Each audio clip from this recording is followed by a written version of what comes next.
This weapon belongs to real shooters, not a charity case like you." Master Sergeant Holloway ripped the Barrett M82 directly out of Sergeant Avery Collins' hands, held it up in front of the entire platoon, and laughed. Not a private laugh, a loud, deliberate public laugh designed to make sure every single soldier on that base understood exactly what he thought of her. Nobody stepped forward, nobody said a word. Every soldier just stood there and watched a decorated weapon get taken from the one person on that base who actually knew what to do with it, while the man holding it had absolutely no idea what he was throwing away. If that made your blood boil, you are exactly where you need to be. Subscribe to this channel, hit the notification bell, and follow this story all the way to the end, because what Holloway did not know in that moment would cost him everything he thought he understood about being a soldier. Drop a comment right now telling me what city you are watching from. I want to see exactly how far this story travels. She had a system. Every morning before the Arizona sun had fully committed to burning everything in sight, Sergeant Avery Collins was already at the Eastern Observation Post. She arrived before the other soldiers finished breakfast. She arrived before the base fully woke up. She arrived in that particular stillness that belongs only to people who have learned not to expect anyone to notice them. She would set down her case and latch it slowly and lift the Barrett M82 with both hands, the way some people hold something they genuinely love. Not with pride, not with showmanship, with a kind of quiet reverence that didn't need an audience. She would check the barrel first, then the bolt, then the scope. Then she would run a clean cloth along the receiver the way her first instructor had shown her, not because it needed it, but because the ritual mattered. Because some things in life are worth doing carefully even when nobody is watching, especially when nobody is watching. That was Avery Collins at Fort Liberty Ridge. Invisible, deliberate, patient. She was 29 years old. She had dark eyes that didn't miss much and a face that gave away even less. She wasn't cold exactly. She was contained, like someone who had once been very loud and then learned through hard experience that silence was safer. That silence was sometimes the only armor you had left. She held the rank of sergeant. She had been at Fort Liberty Ridge for nearly 18 months. And in those 18 months, she had never once been late, never once failed an evaluation, never once given her commanding officer a single reason to question her performance. None of that mattered. Because in the culture of Fort Liberty Ridge, what mattered was reputation. And Avery Collins had arrived at that base with almost no reputation at all. Her file was thin. Her background on paper looked ordinary. She had come from a reassignment order that nobody had thought to question, and everybody had assumed was some kind of administrative convenience. A slot that needed filling. A posting that someone somewhere had arranged out of obligation rather than merit. And so the story wrote itself before anyone bothered to ask her a single question. She was here because someone owed someone a favor. She had the Barrett because someone felt guilty. She was at the Eastern Observation Post because nobody wanted her anywhere else. That was the story Fort Liberty Ridge had decided on. And once a story like that takes root in a tight military community, it grows faster than the truth ever could. Nobody asked her directly, of course. Military culture doesn't usually work that way. Instead, the skepticism came in smaller forms. Quieter forms. A look that lasted a half second too long. A conversation that stopped when she walked by. An assignment that got changed without explanation. A seat at the briefing table that was always slightly separated from the rest. She noticed all of it. She always noticed. She just never responded. Because responding was what they wanted. They wanted her to get defensive. They wanted her to prove something, to argue, to get emotional, to give them a reason to confirm what they already believed. And Avery Collins had absolutely no interest in performing for people who had already made up their minds. So she cleaned her rifle. She ran her routes. She filed her reports. She did her job with the kind of quiet efficiency that people only recognize in hindsight when it's too late to pretend they weren't watching. Private First Class Ethan Ramirez noticed her once, about 3 weeks into his assignment at the base. He was 22, fresh out of advanced training, still carrying that combination of eagerness and anxiety that marks soldiers who haven't been tested yet. He had been assigned to support operations near the Eastern Post and had spotted Avery from a distance running her daily check on the Barrett with the kind of focused, unhurried precision that made him stop walking just to watch. "Who is that?" he asked the soldier beside him. The soldier barely glanced up. Collins, she's support sniper on the eastern line. She's good, Ethan said. He meant it as a simple observation. Something in her movements had struck him, the economy of motion, the absence of wasted energy, the way her eyes moved when she finished each check. The soldier laughed. It wasn't a kind laugh. She's a charity case. Somebody up the chain wanted her placed somewhere quiet. Don't read too much into it. Ethan looked back at Avery. She was now looking through the scope, adjusting something with her fingertip completely still. She doesn't look like a charity case, he said quietly. The soldier had already moved on. Ethan watched her for another few seconds, then followed. But something about what he'd seen stayed with him. Something about the way she moved, the way she worked alone without seeming lonely, the way she made no effort at all to be seen. That was the first time Ethan Ramirez paid attention to Sergeant Avery Collins. It would not be the last. Master Sergeant Ryan Holloway had been at Fort Liberty Ridge for 6 years. He was the kind of soldier who filled a room the moment he entered it, not because he was particularly warm or especially gifted, but because he had cultivated over many years the particular confidence of a man who had never been seriously wrong in front of people who mattered. He was loud in the way that passes for authority when nobody pushes back. And he was forceful in the way that reads as competence when everyone around you is looking for someone to follow. How was good at his job. That part was true. He was an experienced instructor, a solid marksman, a reliable officer who kept his unit sharp and his numbers clean. Fort Liberty Ridge ran well partly because of him, and he knew it, and he made sure everyone else knew it too. His problem with Avery Collins wasn't personal exactly. He would have told you that if you asked. It wasn't personal, it was professional. He didn't believe she belonged in the position she held. He didn't believe someone with her thin record and vague background deserved a weapon like the Barrett M82 when he had soldiers under him, with stronger credentials who could have made better use of it. He didn't believe the assignment made sense. And when things didn't make sense to Master Sergeant Holloway, he said so. What he didn't understand, what he had never considered, was that sometimes records are thin because someone made them thin on purpose. The day everything changed began like any other day at Fort Liberty Ridge. The heat was already brutal by 6 in the morning. The kind of dry, pressing Arizona heat that doesn't build gradually but arrives all at once like a wall. Soldiers moved through their routines with the practiced efficiency of people who had learned to function inside discomfort. The base hummed with its normal sounds, engines' boots on packed earth, radio chatter, the distant crack of training exercises on the far range. Avery was at the eastern post. She had finished her morning check and was running wind calculations in a small notebook she kept in her left breast pocket. Numbers, patterns, adjustments. Things she tracked out of habit, out of discipline, out of the conviction that preparation is never wasted, even when you're never asked to use it. She didn't know yet that this was the day everything was about to break open. None of them did. The announcement came mid-morning. A general inspection. General Nathan Walker, a 2-star who had spent 30 years moving through roles that would take most soldiers 2 careers to accumulate, was arriving at Fort Liberty Ridge for a surprise evaluation. No prior notice, no prepared agenda.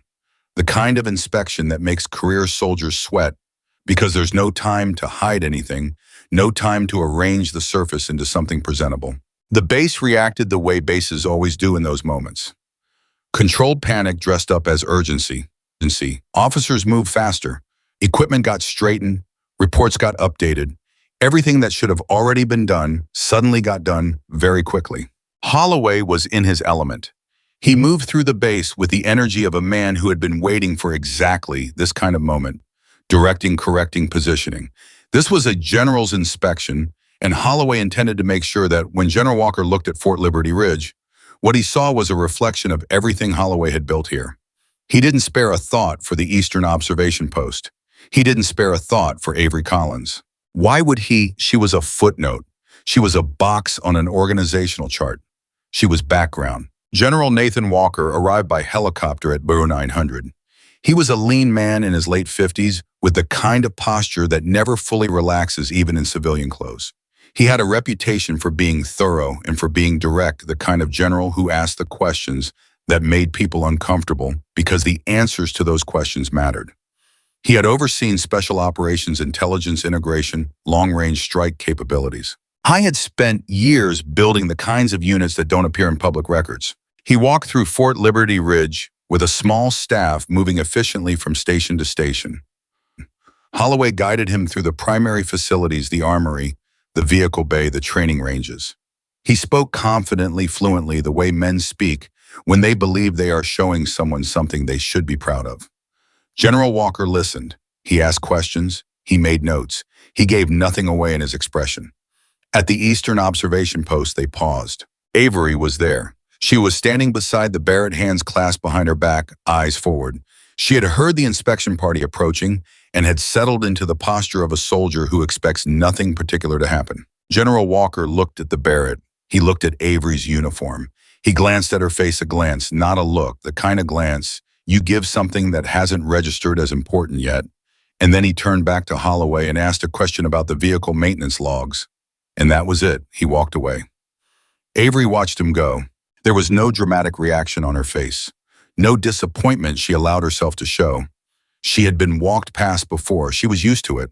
She understood by now that the world will tell you who you are based on what it can quickly see, and what General Walker could quickly see was a female sergeant at a minor post with a weapon she presumably wasn't expected to use.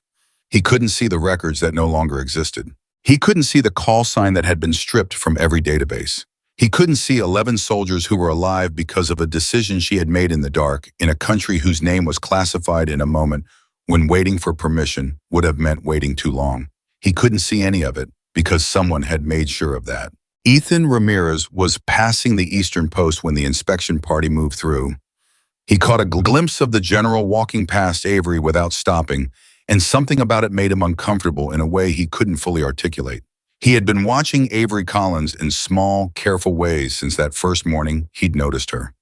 Not with any particular agenda, just with the kind of attention that honest, open-minded people pay when something doesn't add up. He'd started noticing things. She never wasted a movement when she worked the Barrett. She knew angles and distances that took most snipers years to develop intuitively. When she did speak, which was rarely what she said, was always precisely correct, no hedging, no excess words, just the answer, complete and accurate. These were not the characteristics of a charity case. These were the characteristics of someone who had spent a very long time becoming extraordinarily good at something. He had tried once to ask her directly. They had been near the same station during a routine maintenance check, and there had been a moment of quiet, and Ethan had said, "Can I ask you something?" Avery had glanced. "Probably, Spun. Where were you before this assignment?" Something moved behind her eyes, not fear, something more like the flicker of a door opening and then being closed again, politely, firmly. "Reassigned," she said, "from where? A different post." She said it in a tone that didn't invite the next question. Ethan, who had enough emotional intelligence to recognize a boundary, let it go. But he filed the non-answer away. Because in his experience, people who deflect simple questions about their past aren't people with nothing to hide. They're people with something they've been told to keep hidden. After the general's inspection, party moved on the base, settled back into its rhythm. Soldiers returned to their tasks. The unusual energy of an unexpected evaluation began to dissolve back into the ordinary noise of a functioning base. Holloway stood with two other senior NCOs near the vehicle bay, and he was already in the process of recounting the morning in the way people recount things they consider victories. The general had seemed satisfied. The base had performed well. Holloway had done his job. "What about Collins?" one of the NCOs said, almost as an afterthought. Holloway made a sound that wasn't quite a laugh. "What about her?" She stood next to her rifle. "Exactly what she's been doing for 18 months. At least she's consistent." The other NCO shifted slightly. "She's been hitting marks on the long range that most of our qualified shooters can't touch." Holloway looked over at him. "You're telling me a woman nobody's heard of with a file that says almost nothing is somehow one of the best shooters on this base? Come on. She hits marks on the training range. That's a controlled environment. Real-world execution is something entirely different. I know what I see when I look at that soldier. I've been doing this a long time."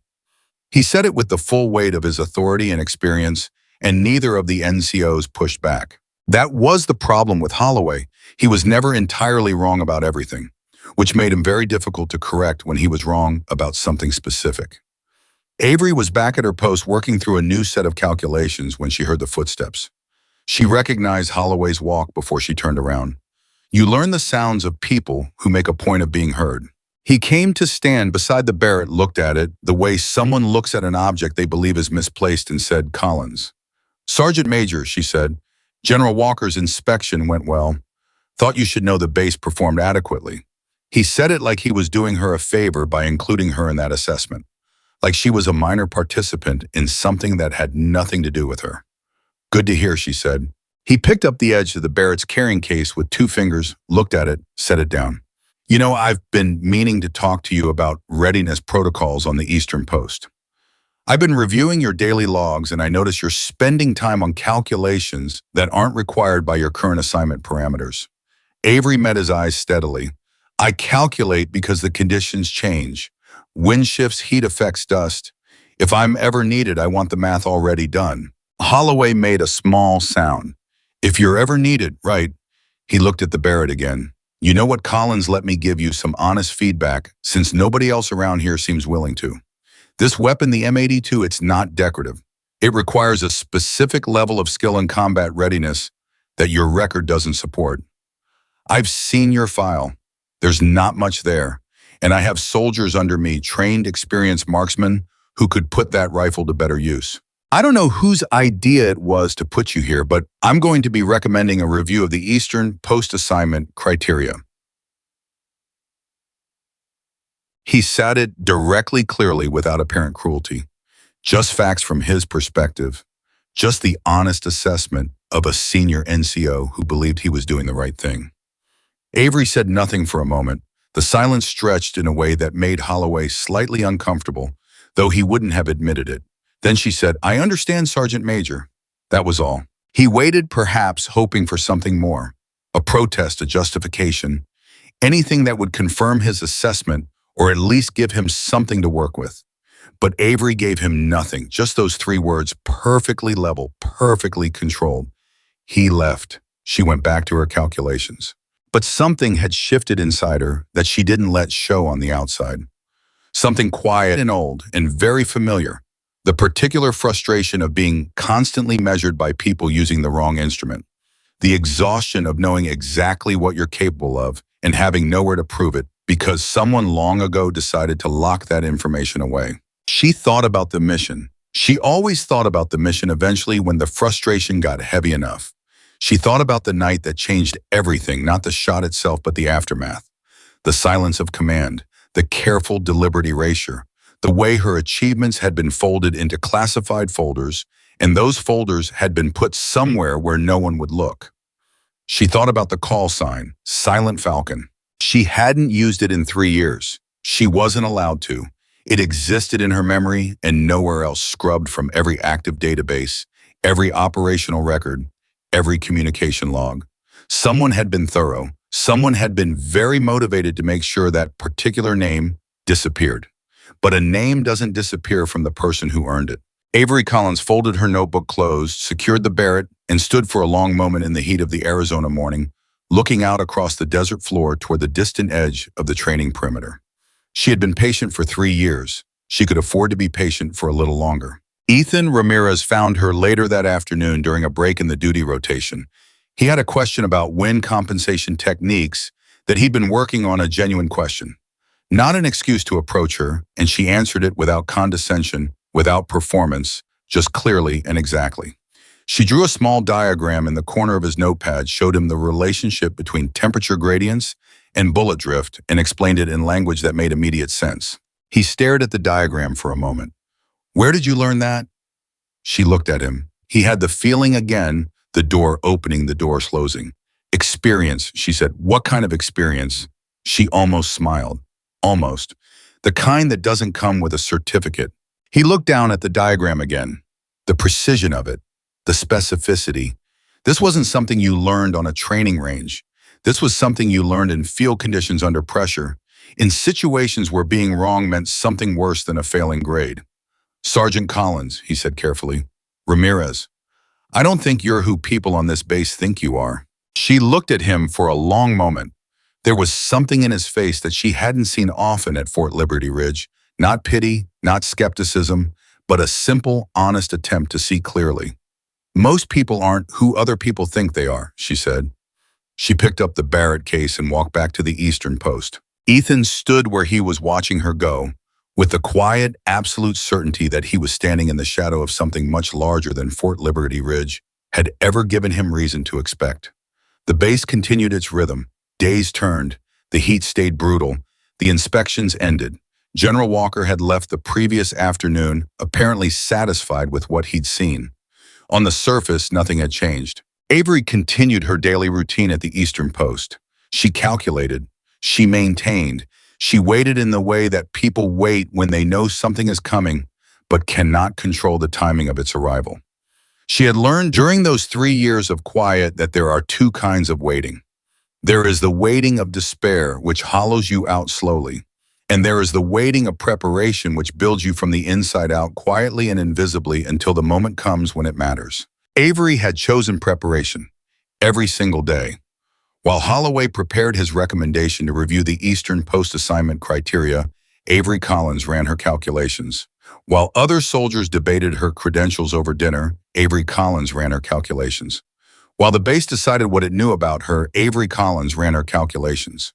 Because she understood something that no one on that base had given her credit for understanding. The shot doesn't happen when the trigger is pulled. The shot happens in every moment of preparation that comes before. And she had been preparing for longer than any of them knew. She was at the Eastern Post in the early evening, the light going flat and golden across the desert when she heard Ethan's boots on the packed ground behind her. She recognized his walk now lighter than Holloway's, quicker, with a particular rhythm that spoke of someone who is generally moving towards something rather than away from something. He came and stood nearby without speaking immediately, which she appreciated. Soldiers who can tolerate silence are easier to trust than soldiers who need to fill it. After a while, he said, "Do you think they'll reassign you?" She considered the question. "Holloway's going to recommend it." "Probably." "What will you do?" She looked out at this desert floor. The distance, the heat lines still faintly visible even in the cooling evening air, the flat, vast stretch of ground that extended to the horizon. "Keep doing what I'm doing," she said. "Even if they take the Barrett," she was quiet for a moment. "They can take the weapon," she said finally. "They can't take what I know how to do with it." Ethan was quiet too, thinking about that. Then he said, "What did you do before this?" She didn't answer immediately. He had asked the question before in different forms, and she had always redirected. But something about the evening light, something about the simplicity and sincerity of the question, made her pause in a different way this time. She didn't answer the question, but she didn't deflect it either. Instead, she said, "There are people alive right now who don't know my name. They don't know I exist. They don't know that one night in a place I'm not going to tell you about every decision that got made in about 6 minutes is the reason they made it home." Ethan didn't move. "And that was enough?" he asked quietly. "Just knowing that yourself." She turned and looked at him directly. "For a long time," she said, "that was all I had." He held her gaze, didn't look away, didn't try to say something that would make the weight of that smaller. "That's not right," he said. "No," she agreed, "it's not." She picked up the Barrett case. "But it's what happened. And I decided a long time ago that what happened to me wasn't going to determine what I was still capable of doing." She walked back toward the post. Ethan stood in the evening air, watching her, feeling the specific gravity of someone in the presence of a story that the world hadn't told yet, but would. He didn't know that in approximately 14 hours, everything on this base was about to change. None of them did, but the desert was quiet. And somewhere 4 kilometers out, a situation was developing that would force every single person at Fort Liberty Ridge to confront what they had missed when they looked at Sergeant Avery Collins and decided without asking that they already knew everything worth knowing. The night passed, the base slept, and at the Eastern Observation Post, a woman who had once been called Silent Falcon sat with her calculations in the dark, patient and precise and completely, utterly ready. The alarm didn't build. It didn't escalate from a quiet warning into something louder. It detonated. 1 second the base was in its morning rhythm boots on packed earth engines, idling, the distant sound of someone calling out a drill count on the far range. And then the next second, every speaker on Fort Liberty Ridge was screaming at full volume. And every soldier who had been halfway through a task suddenly wasn't halfway through anything anymore. They were moving, because that sound, that particular frequency and urgency didn't leave room for finishing what you were doing. It demanded everything immediately. Avery heard it from the Eastern Post. She was already on her feet before the second pulse of the alarm came through. Her hand went to the Barrett, instinctively not grabbing it, just touching the case, a check, a confirmation. "I'm here, you're here, we're ready." And then she was listening to the emergency channel on her radio with the focused attention of someone who has heard alarms before and knows that the first 30 seconds of information are the most important 30 seconds you're going to get. The voice that came through was clipped and tight. All stations. Priority alert. High-value target confirmed 4 kilometers outside the eastern perimeter. Armed convoy moving north-northeast. Intelligence designates this as a Tier 1 extraction window. All available personnel to command positions. This is not a drill. Repeat, this is not a drill. Avery's jaw tightened. 4 kilometers. She looked east across the flat desert floor, and even though she couldn't see anything from the post with the naked eye, she felt the numbers settle into her body, the way numbers do when you have spent years thinking about exactly this kind of distance. 4 kilometers. In these conditions, morning heat already building. Wind out of the southwest she had logged it 40 minutes ago at 12 knots with gusts.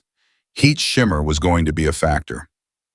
The target was moving, which changed everything. She picked up the Barrett case without rushing, because rushing and urgency are 2 different things, and only one of them makes you accurate. Then she waited for orders that she already knew might not come to her. At the command center, which was the converted operations building at the base's center, controlled chaos had replaced the inspection, weak orderliness of the previous day. Officers crowded around the tactical display.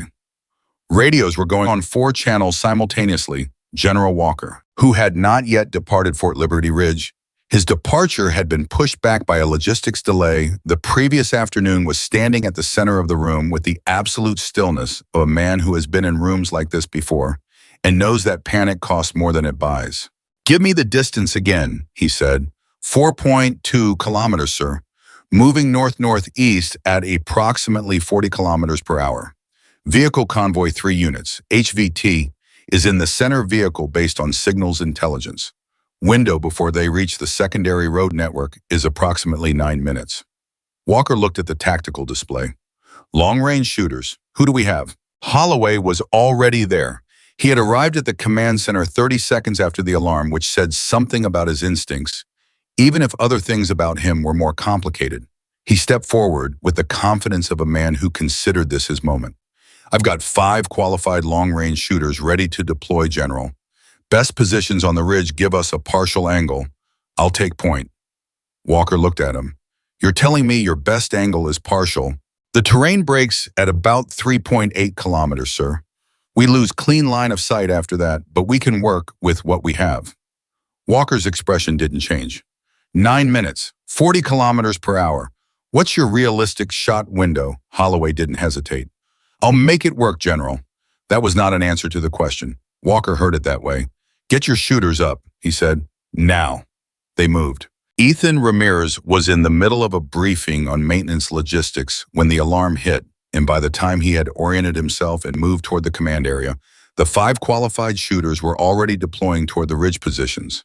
He followed at a distance, radio in hand, assigned to relay communications, a support role, not a shooting role, which was appropriate for his rank and experience level, but which meant he was going to spend the next 9 minutes watching other people attempt something very difficult. I was thinking about Avery. He didn't know why exactly. The thought arrived complete and insistent she would know this distance. She had been running calculations on exactly these conditions all morning. He had seen the wind log she kept, had seen the notation from 0640 that morning, southwest wind, 12 knots, temperature gradient estimate. She had done the math before any of this started.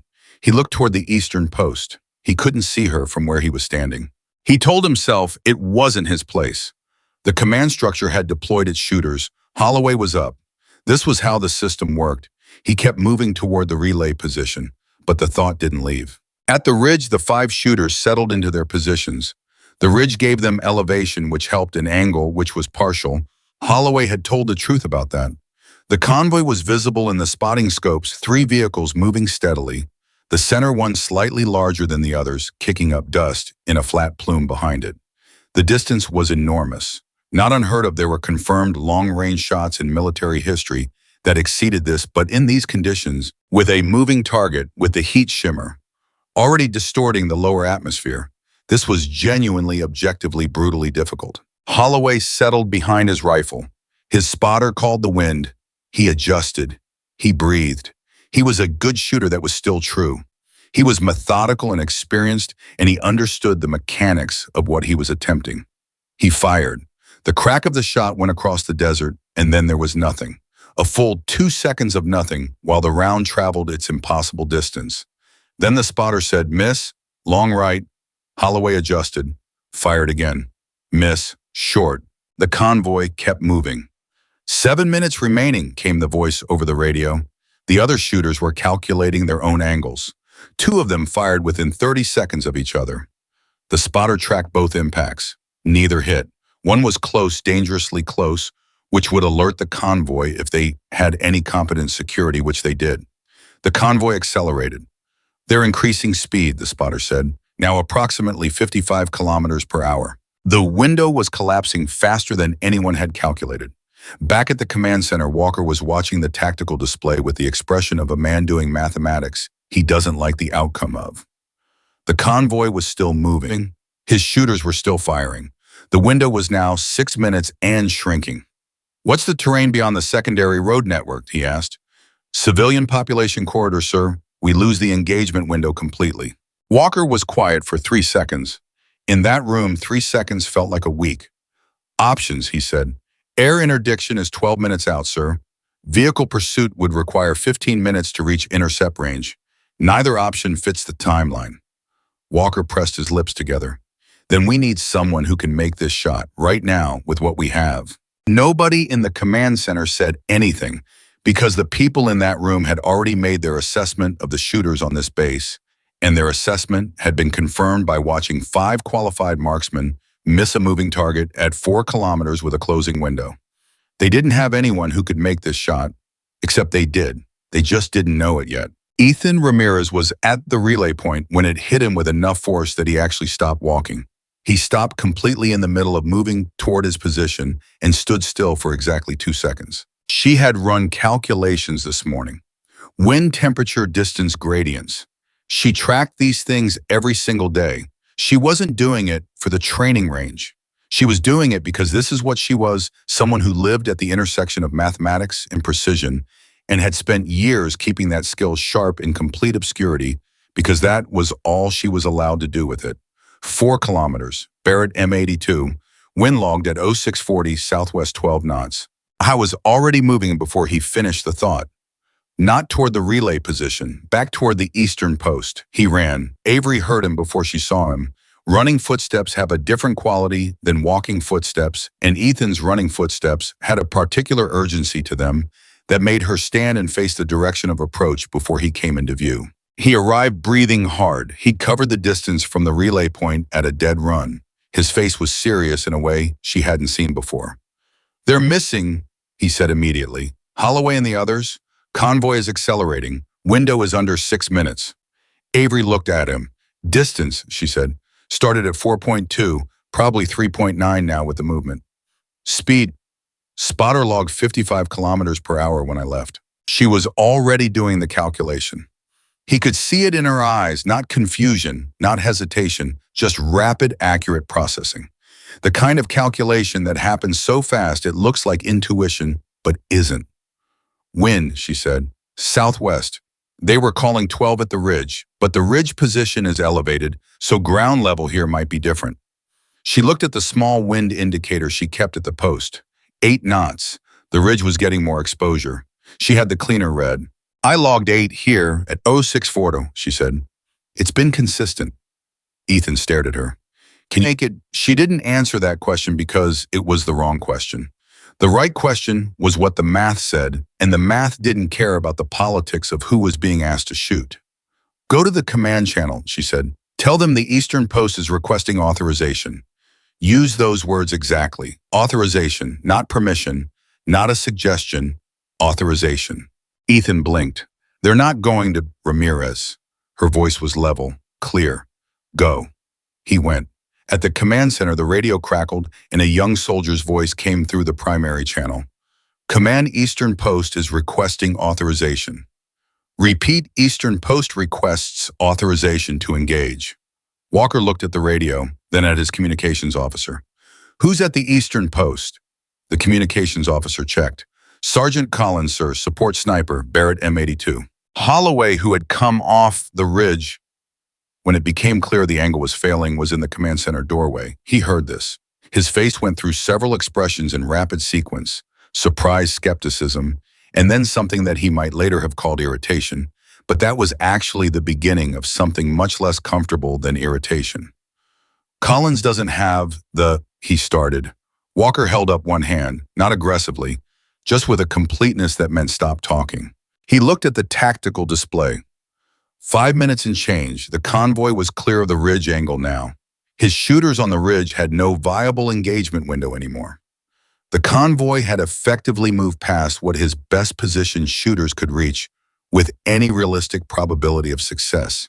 He had nothing left to lose by authorizing the Eastern Post. Get me the Eastern Post, he said. The communications officer switched frequencies. Walker took the handset himself. Eastern Post, this is General Walker. You're requesting authorization to engage the HVT convoy. Confirm your weapon system and current wind conditions.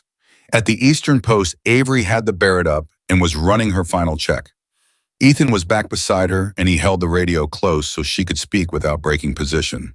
Barrett M82 General, wind at Eastern Post is 8 knots southwest, consistent since 0640. Temperature gradient is creating drift bias toward the north edge of the target envelope. I've been tracking this corridor all morning. There was a pause on the other end. Walker said, distance to target is now approximately 3.8 kilometers, and they are moving at 55 kilometers per hour. My other shooters have missed. You understand what I'm asking you to do? Yes, sir, Avery said. I understand. Another pause. 2 seconds. 3. What's your confidence level, Sergeant? Ethan watched her face. He had expected hesitation. He had expected at least the normal human pause that comes before anyone claims they can do something extraordinary. Instead, what he saw was simply focus, complete, unadorned professional focus. High enough to take the shot, General, she said. Walker made his decision in the space of one breath. Authorization granted. Eastern Post is cleared to engage. Ramirez, you're her spotter. Confirm. Ethan grabbed the radio. Confirm, General. He looked at Avery. She was already in position. I've never spotted at this distance, he said. I know, she said. Do what I tell you exactly when I tell you. Don't anticipate. Don't adjust on your own. Just tell me what you see after the shot. Okay. Watch the center vehicle. Tell me if it changes direction in the next 30 seconds. He raised the spotting scope. His hands were steadier than he expected. Something about being in Avery's proximity was doing that. Her absolute calm was a kind of gravity that pulled the anxiety out of the surrounding air. Center vehicle is maintaining north-northeast. Speed appears steady. Avery was already breathing differently. Anyone watching would have noticed it, the slowing, the deepening, the particular rhythm of someone who has trained their own nervous system to operate on different terms than most human beings manage. This wasn't performance. This wasn't theater. This was the product of 10,000 hours of practice and the specific pressure of real situations in which the math was the only thing that didn't panic. 3.8 kilometers, moving target. 8 knots southwest, temperature drift, north bias. She ran it one more time. 4 minutes remaining, came a voice over the radio from command. Ethan looked at the scope. Center vehicle still maintaining. They might have a security protocol kick in soon if they detect threat presence. They could break pattern. How's their current heading relative to my angle? You've got about a 7-degree oblique. They're crossing slightly left to right from your position. She adjusted fractionally. Dust plume behind the convoy, Ethan said, because she'd told him to report what he saw, everything he saw. It's thicker in the last 30 seconds. They may have increased speed again. She factored that in. Back at the command center, Walker had moved to a position where he could access the drone feed. The convoy was on the screen, 3 vehicles moving steadily through the desert, and he watched with the expression of someone who has done everything they can do and is now in the hands of a factor they cannot control. Holloway stood beside him. He hadn't said anything since Walker had silenced him. He was watching the drone feed too, and something was happening in his face that hadn't happened there in a long time. The expression of a man who is beginning to question the map he has been using. "She's going to miss," he said quietly. He said it not with cruelty this time, but with the quiet certainty of a man who has spent decades assessing shooters and believes he still knows what he knows. Walker didn't respond. On the eastern post, Avery took her final breath. Ethan had his scope on the center vehicle. His whole body was still. The desert was doing what the desert does in the morning, breathing its heat in slow, visible waves that bent the light and made the distant world shimmer at the edges. The convoy was moving. The distance was almost incomprehensible. He had spotted on the training range at 1 kilometer at 1.5, and it had felt like genuine distance. This was in a different category entirely. He understood in this moment with complete clarity that he was watching something most people never get to be adjacent to. He said, "They're not changing direction. Target still in center vehicle. You have the window?" Avery said nothing. She fired. The Barrett made the sound it always makes, not a crack, exactly, more like a statement, a sonic event that doesn't apologize for its own volume. It rolled out across the desert floor and kept going, swallowed by distance, and then there was the silence that always follows a shot at extreme range.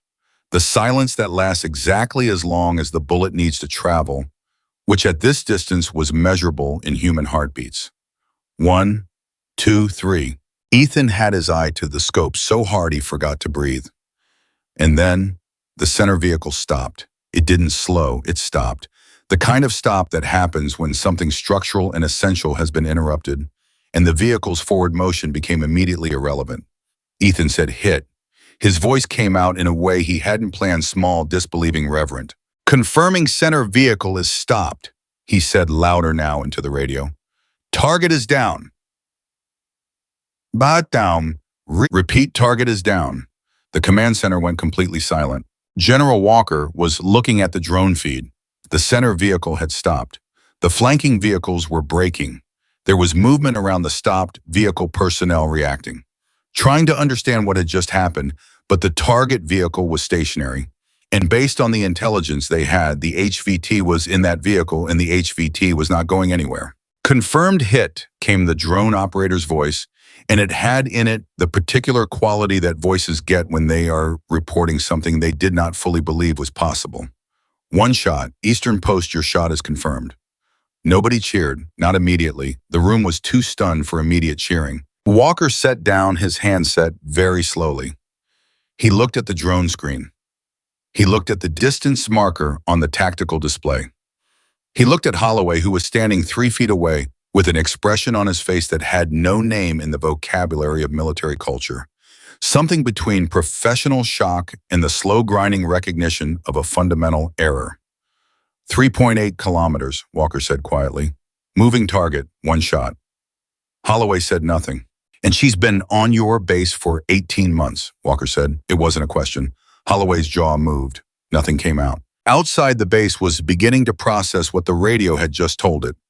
Soldiers who had been watching the ridge, waiting for one of the 5 deployed shooters to make the shot, were hearing over the communication network that the shot had been made from the eastern post. From the position everyone had always considered a quiet corner. From the sergeant that nobody had bothered to look at. At the eastern post, Avery lowered the Barrett. She did it the same way she always did, carefully, respectfully, with both hands, the same way she raised it. She did not whoop. She did not pump her fist. She did not look at Ethan with triumph. She looked at the Barrett, then out at the desert, and her expression was the expression of someone who has just done the thing they were always capable of doing and feels in the doing of it, neither vindicated nor victorious, but simply right, simply returned to a version of themselves that had been suppressed for too long. Ethan was still holding the spotting scope. His hands had stopped shaking at some point during the shot and hadn't started again. He was looking at her with a combination of emotions that he couldn't have organized into words if he'd tried. He was 22 years old, and he had just watched something he was going to spend the rest of his life trying to accurately describe to people who hadn't been there. He said, "How?" She looked at him.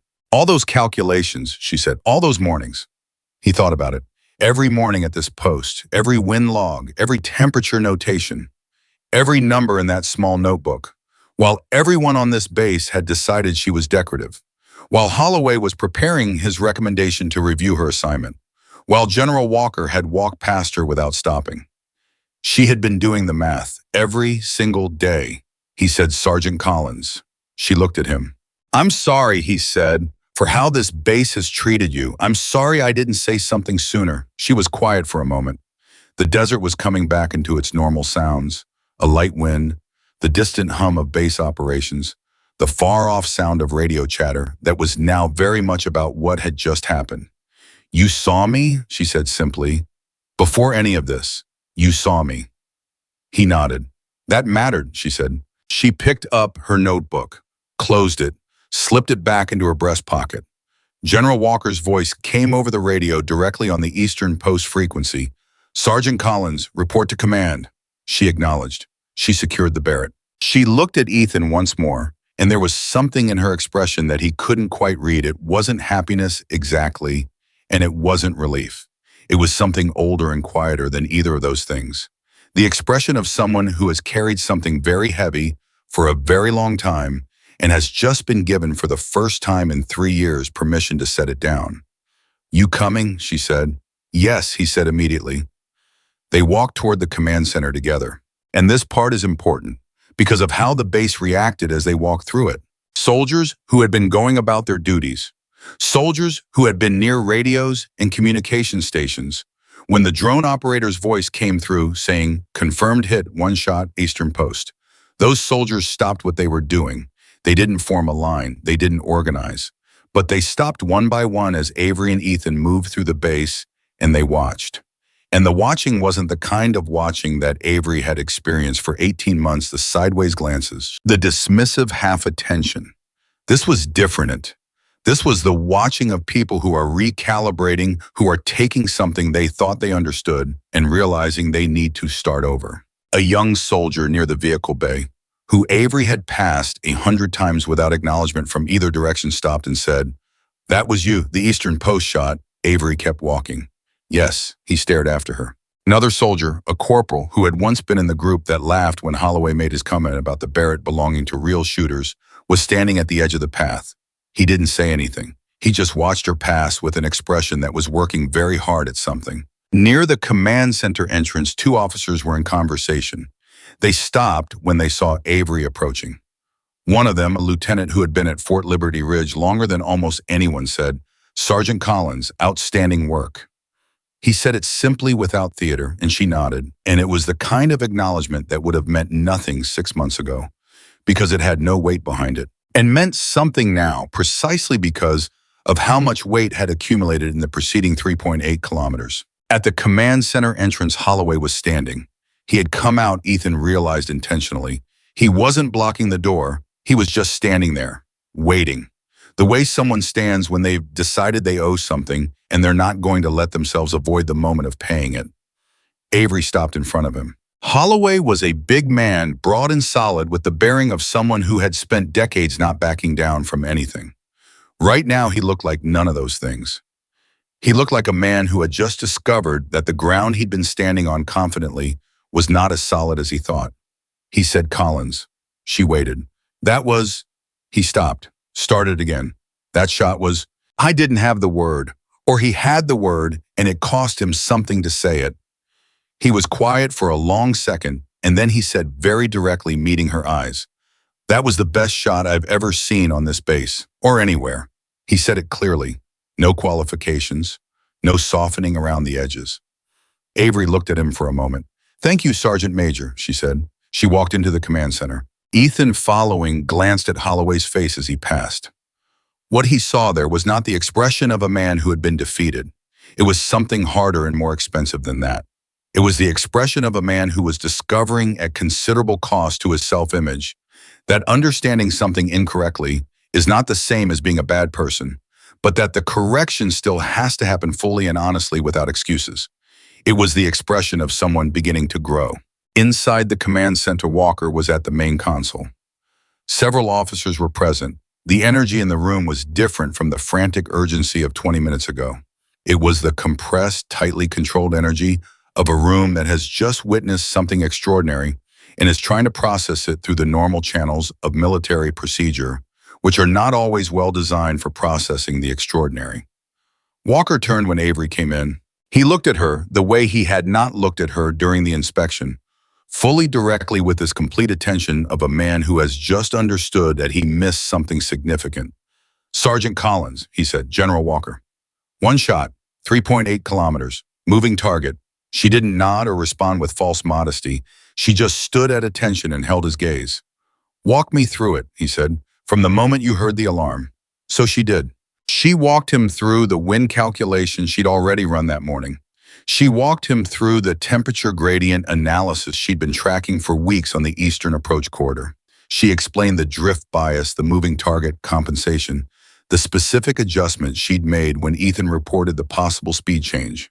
She spoke in the language of a practitioner, without hesitation, without performance, with the simple confidence of someone explaining something they genuinely and thoroughly understand. Walker listened to all of it without interrupting.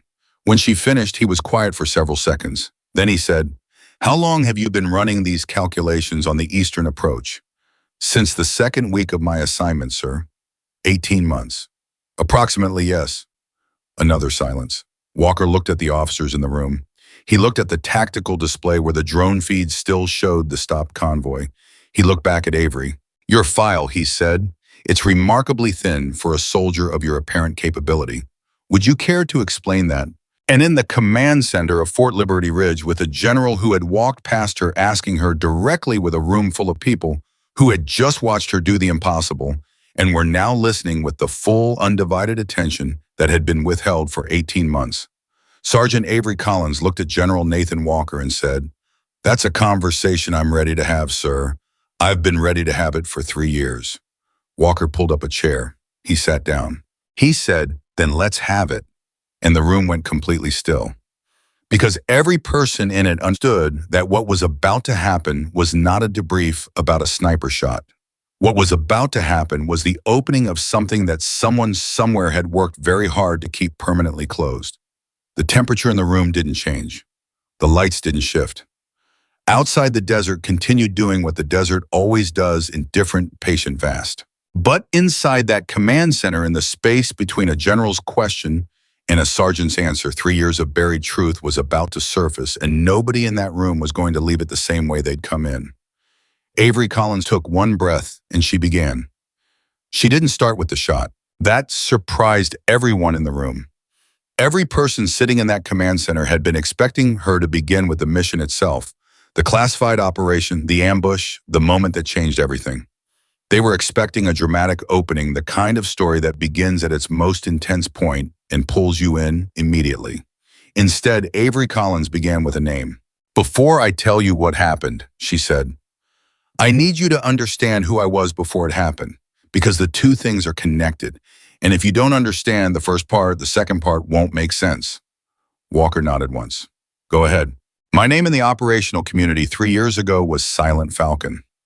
I earned that call sign during a joint special operations exercise in the Pacific Theater, not because someone gave it to me, but because I recorded a confirmed hit at 2.9 kilometers under live fire evaluation conditions. At the time, that was the longest confirmed training shot in the exercise's history. The evaluators submitted a formal recommendation for my assignment to a Tier 2 long-range precision unit. I was 26 years old. The room was quiet, the kind of quiet that has weight. Walker said, "That recommendation, is it in your file?" "No, sir," she said. "It isn't." She let that sit for exactly 1 second, then continued. 8 months after that evaluation, I was assigned to a classified joint operation. I can't give you the country. I can give you the operational designation, Ghost Meridian. 12 operators. The mission objective was surveillance and intelligence confirmation on a weapons distribution network. We were not authorized for direct engagement. We were eyes-only report and extract. An officer near the back of the room shifted in his chair. Walker didn't look at him. He kept his eyes on Avery. "We had been in position for 31 hours when the situation changed," she said. "Our communications went dark. Not equipment failure, intentional disruption. Someone on the outside had accessed our frequency protocols, which meant someone with classified access had fed information to the opposing network. Our position was compromised. We knew it before command confirmed it because the patrol patterns outside our position changed in the exact way they change when someone knows where to look. Ethan was standing near the wall. He had not moved in several minutes. He was watching Avery the way you watch someone diffuse something completely, still completely focused, not wanting to be the thing that breaks the concentration. Command's order was to hold position and await extraction. Estimated wait was 4 hours. She paused. I ran the assessment on what 4 hours meant given the changed patrol pattern. My conclusion was that we would be discovered and overwhelmed within 90 minutes. I communicated this to my team leader. He agreed. He submitted an urgent request to command to accelerate extraction. In command's response, Walker asked, "Hold position, await extraction." Those were the exact words. Walker's expression did not change, but something behind his eyes shifted. "We held for 22 minutes, Avery said. At the 22-minute mark, the patrol pattern collapsed inward. They were moving to our position with confirmed intent. I could see the lead element through my scope. 11 soldiers, my teammates, people I had spent 8 months working alongside." She stopped for exactly one beat. I made a decision. The room understood in that moment that this was the center of everything. "I broke the engagement restriction," she said. It came out flat and clear. No apology in it, no defensiveness, just the statement of a fact. I took 4 shots in under 60 seconds. I disrupted the lead element's advance, created a gap in their encirclement, and my team used that gap to reach the extraction point. All 11 operators made it out. Nobody in the command center said anything. Walker said, "All 11. "Yes, sir." "And you?" "I was the last one out. I covered the extraction." He looked at her for a long moment. "What happened after you returned to base?" And here is where Avery Collins' voice changed, not dramatically, not with anger or bitterness that announced itself. It changed the way a temperature changes. You notice it not because of a single moment, but because something is suddenly different from what it was 3 seconds ago. "The first 48 hours were normal," she said. "Debrief, medical, after-action review."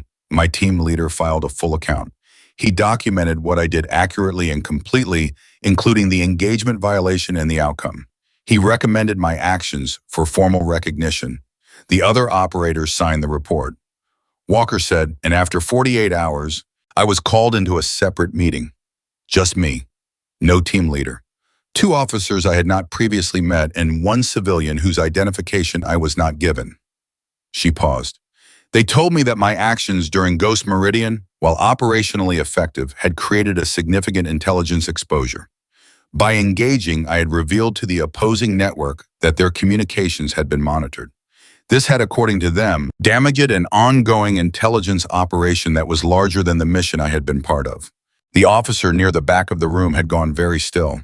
They told me that an inquiry would determine whether my engagement violation constituted actionable misconduct. They told me this inquiry would take time. They told me that during the inquiry, my operational records would be placed in a review status, which is a specific administrative designation that effectively removes your active file from standard personnel systems. Walker said, "Review status." "Yes, sir."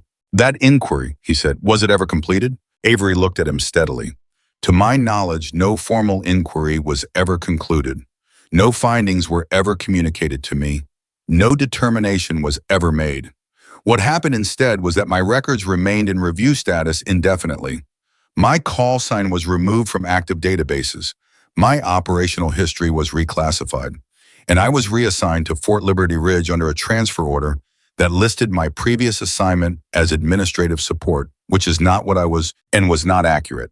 The room was so quiet that the ventilation system was audible. Walker leaned forward slightly. "Sergeant Collins, I want to ask you something directly, and I want you to answer me directly." "Yes, sir."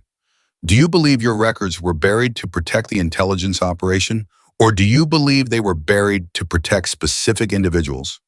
She held his gaze without flinching.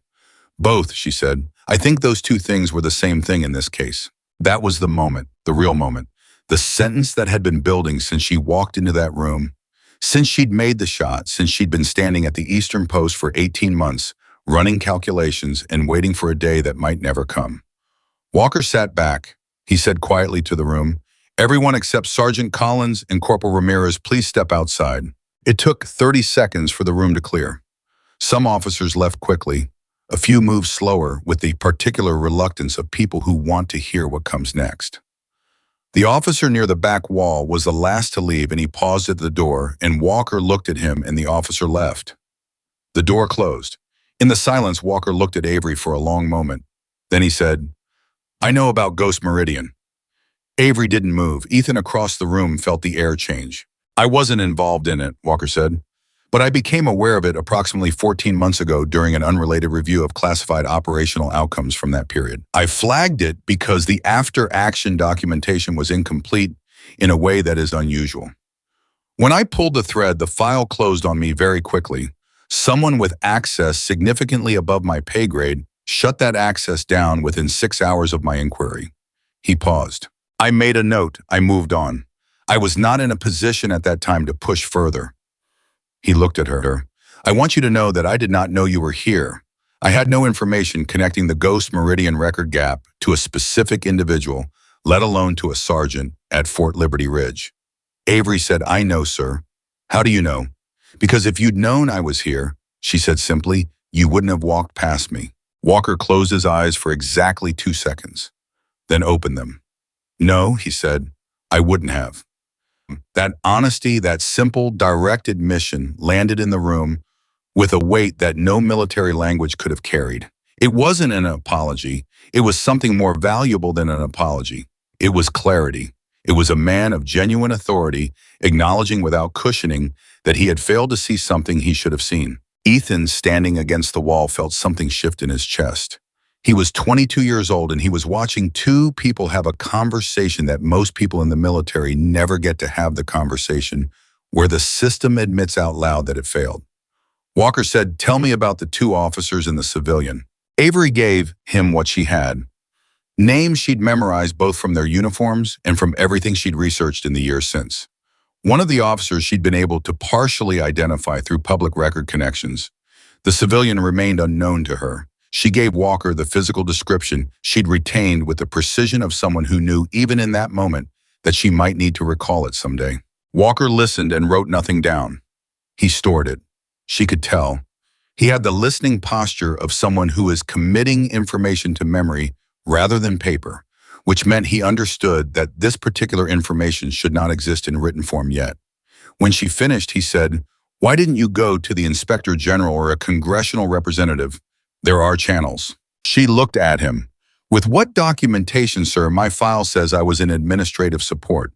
My operational history is classified and inaccessible under the review status designation." The team leader who filed the after-action report, I contacted him 8 months after the reassignment. His own records had been adjusted. He was advised not to discuss the mission. He has a family. He made a choice I don't blame him for. The other operators, scattered across different assignments. I found 2 of them in the first year. Both told me the same thing. They had been approached and told that discussing Ghost Meridian in any context was a security matter. These are soldiers who trust the system. They weren't going to fight that. Walker said, "But you were." "I wasn't fighting it," she said. "I was waiting for it to break open on its own. Because systems that bury things don't bury them cleanly forever. Eventually something happens that requires the buried thing to come back up." He looked at her for a long moment. "And you thought that would happen here?" "I thought it could happen anywhere," she said. "I had no way of knowing it would be here. I just knew that if I kept my skills current, if I kept my calculations, if I kept doing the work every day, regardless of whether anyone was watching, the moment would come where what I could do would be undeniable, where the result would speak so clearly that the file would have to catch up to it." Walker was quiet.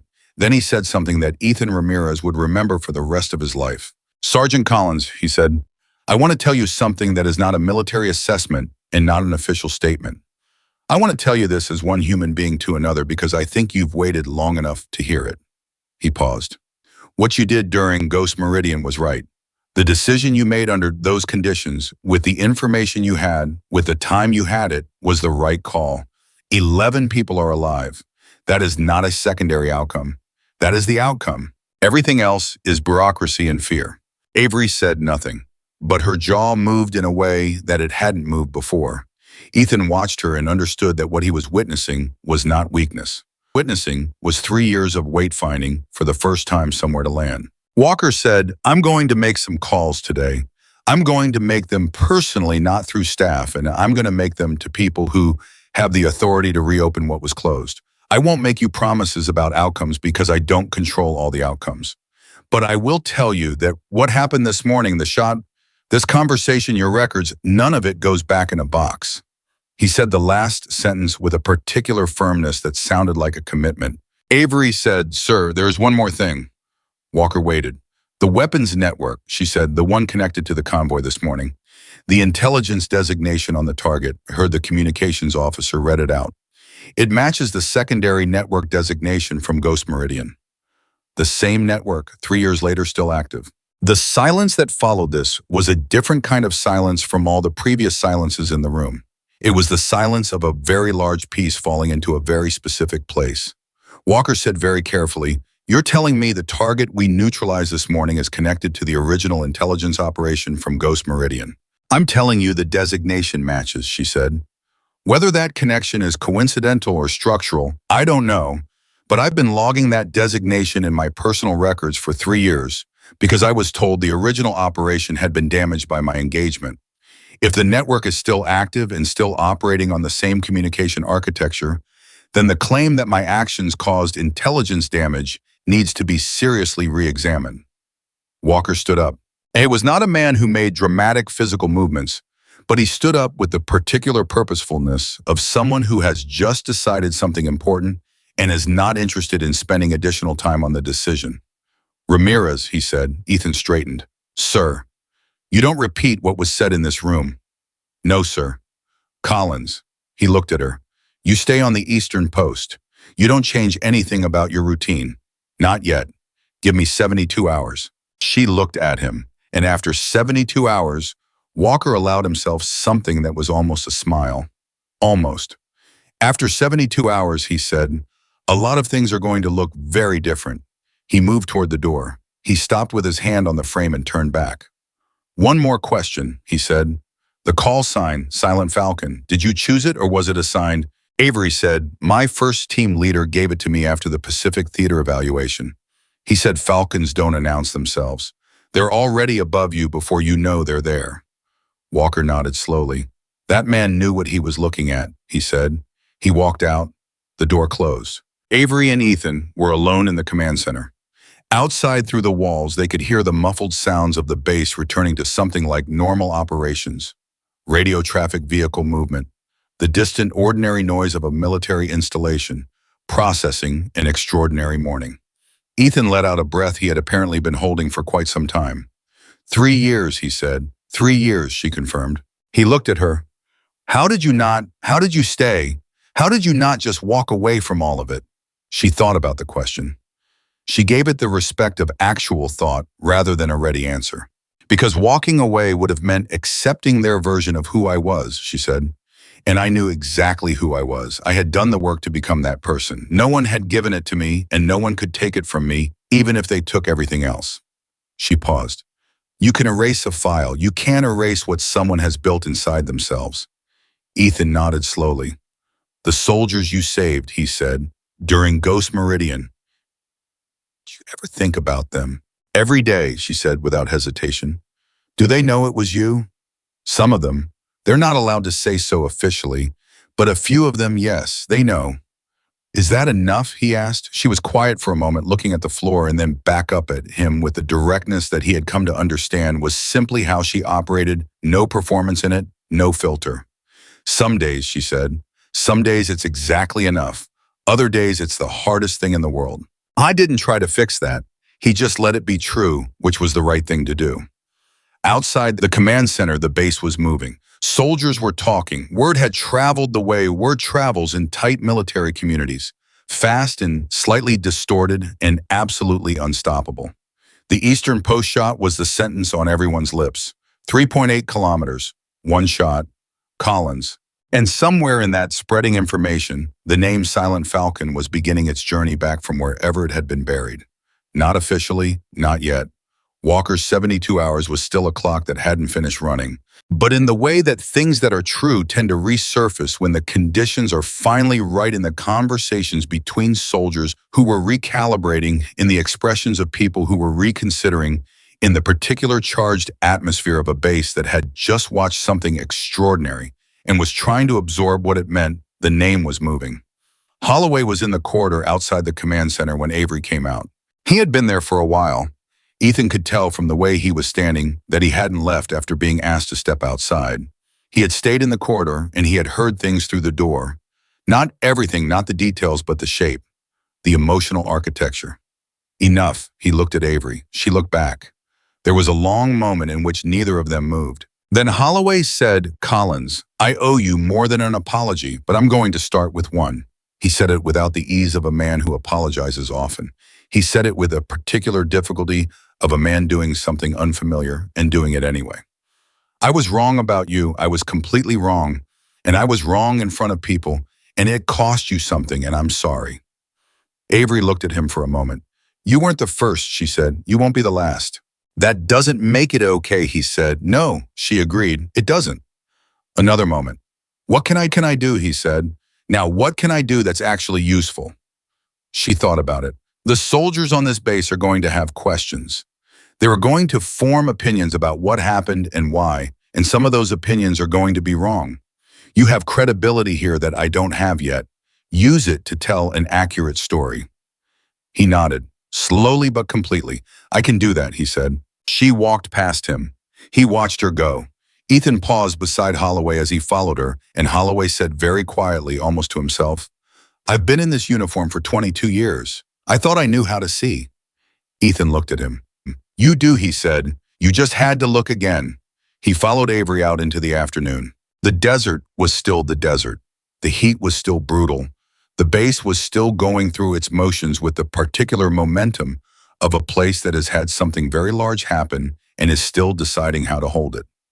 The eastern observation post was still there, visible from most of the base in the corner that had always been considered forgotten, except it didn't look forgotten anymore. 3 soldiers were standing near it, not on duty, just near it, looking at it the way people look at places that have just become something other than what they were before. One of them was pointing toward the eastern horizon, saying something to the others, gesturing at the distance with the particular reverence of someone who has just understood a number and is trying to make it real in their body. Avery saw them. She didn't change her path or her pace, but something in her expression did change. Quietly, around the edges, not quite softness exactly, but an opening, the expression of someone who has been alone for a very long time, inside something that no one else could see, and who is just now slowly becoming visible. The 72 hours hadn't started yet, but they were coming. And Fort Liberty Ridge was already beginning to become a different place than it had been this morning. Not because anything structural had changed, not because orders had been rewritten, or files had been restored, but because the truth had been spoken clearly in a room where it mattered. And truth, once spoken clearly in a room where it matters, has a way of refusing to go back to where it came from. Avery Collins walked back toward the eastern post. She had calculations to run. She always had calculations to run. But for the first time in 3 years, she ran them knowing that someone with the authority to act was running numbers of his own. And somewhere in the 72 hours ahead, the name Silent Falcon was going to stop being a memory. The first 24 hours were quiet, deceptively quiet.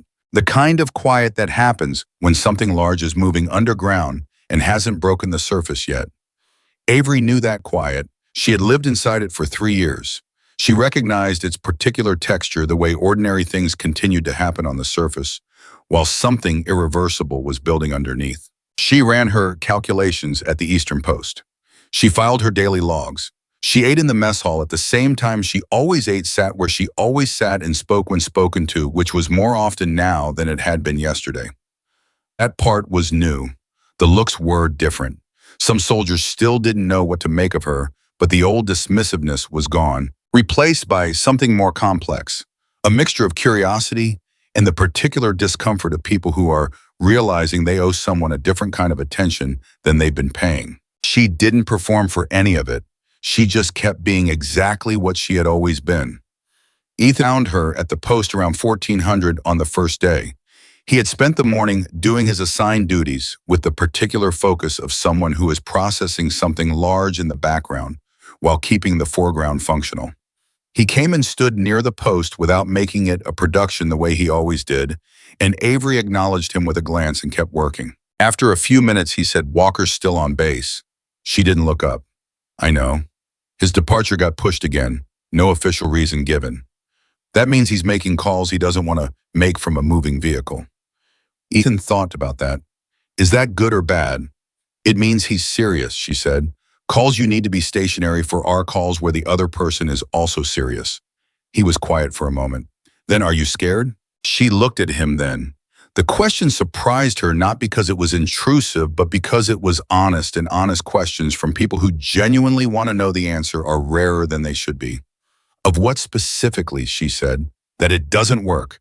That Walker makes his calls and someone above him shuts it down again, the same way it got shut down before." She set down her notebook. She looked out at the eastern approach, the same stretch of ground she had been watching for 18 months, the same distance she had learned to read the way some people learn to read weather. "Yes," she said. "I'm scared of that." He nodded. He didn't try to reassure her. She appreciated that. "But I made a decision a long time ago," she said. "That fear of failure was not going to be the reason I stopped. If it gets shut down again, I'll deal with that when it happens. I'm not going to use the possibility of it to talk myself out of what's already been started." He looked at her sideways. "How do you do that?" "That thing where you just separate the emotion from the action." "Practice," she said. "Boom." "And the understanding that the emotion doesn't go away. You don't suppress it, you just decide it doesn't get a vote on what you do next."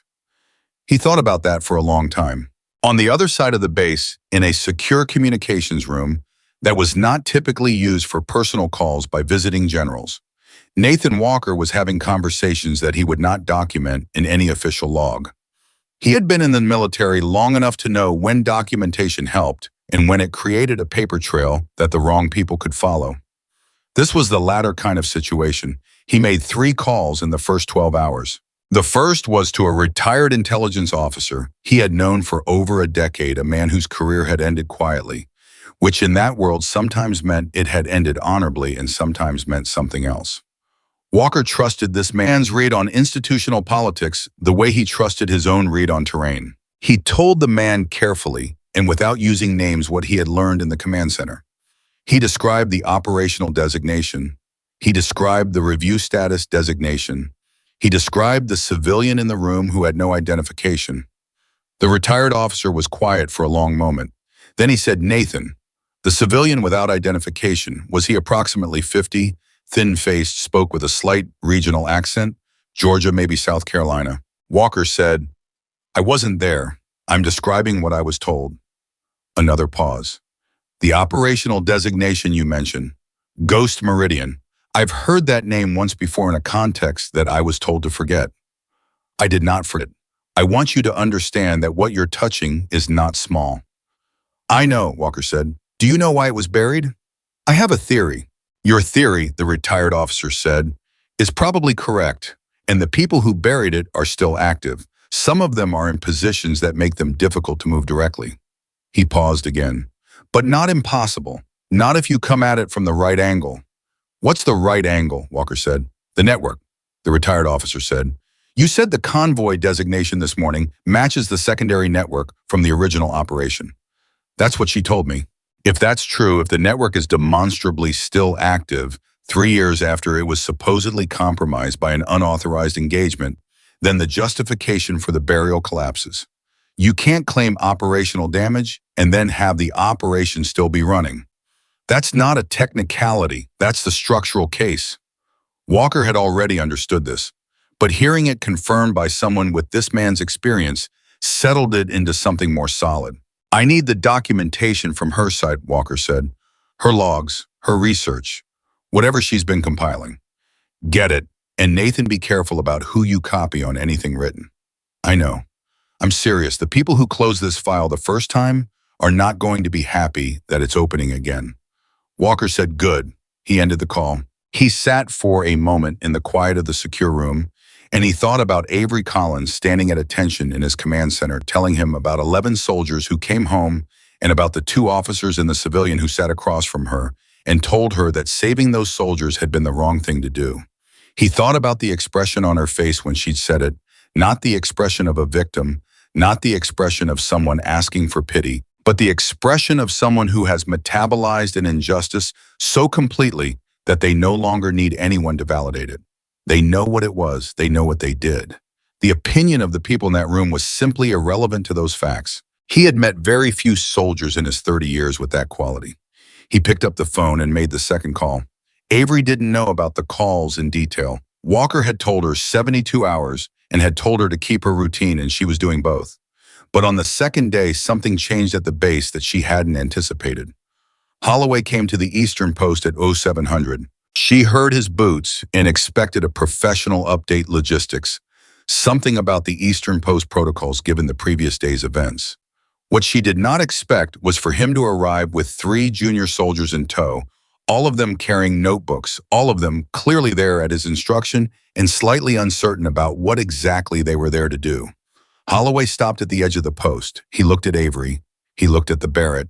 He looked at the 3 soldiers behind him. He said, "Collins, I told these soldiers that if they want to understand what long-range precision actually means, not the textbook version, the real version, there is one person on this base qualified to show them, and it isn't me." One of the young soldiers, a private about 19 years old with a serious face, looked at Avery with the wide-eyed attention of someone who has just been told that the person in front of them is something other than what they appeared. Avery looked at Holloway for a moment. This was not a small thing he was doing. She understood that. For a man of his rank and his history on this base to bring junior soldiers to someone he had publicly dismissed, to stand there and say explicitly, "It isn't me," was an act of real recalibration. It cost him something. She could see it in the set of his jaw, the particular straightness of his posture that comes from a person making themselves stand firm inside an uncomfortable choice. "Sergeant Major," she said. "Yeah," he said. "Not yes, sir, just yeah," which was in its own way the most human thing she had heard him say. She looked at the 3 soldiers. "Pull up something to sit on," she said. "We're going to talk about wind." They did. What followed was 2 hours that none of those 3 young soldiers would ever forget. Avery taught the way she did everything else, without performance, without ego, without any concern for how she appeared. She taught through precision and example in the particular generosity of someone who genuinely believes that knowledge is most valuable when it moves from the person who has it to the people who need it. She walked them through the wind log she'd maintained for 18 months. She showed them how temperature gradients shift bullet trajectory in ways that standard training materials present in simplified form, but that real field conditions make significantly more complex. She showed them the notebook, the actual notebook, with 18 months of daily entries, and let them page through it. And the private with the serious face turned the pages slowly and looked up at Avery with an expression that had completely abandoned whatever it had been when he arrived. He said, "You've been doing this every day, the whole time you've been here." "Every day," she said, "even though there was no—" He stopped trying to find the right phrasing and coming up short. "Even though I wasn't asked to," she said. "Yes." He looked back at the notebook. "Why?"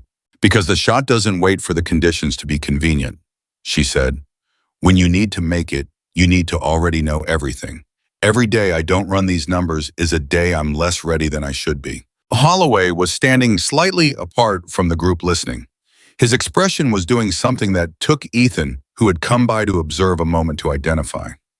It was respect, not the performed respect of military protocol, but the involuntary respect that happens when a person witnesses genuine mastery. He had made a mistake with this soldier.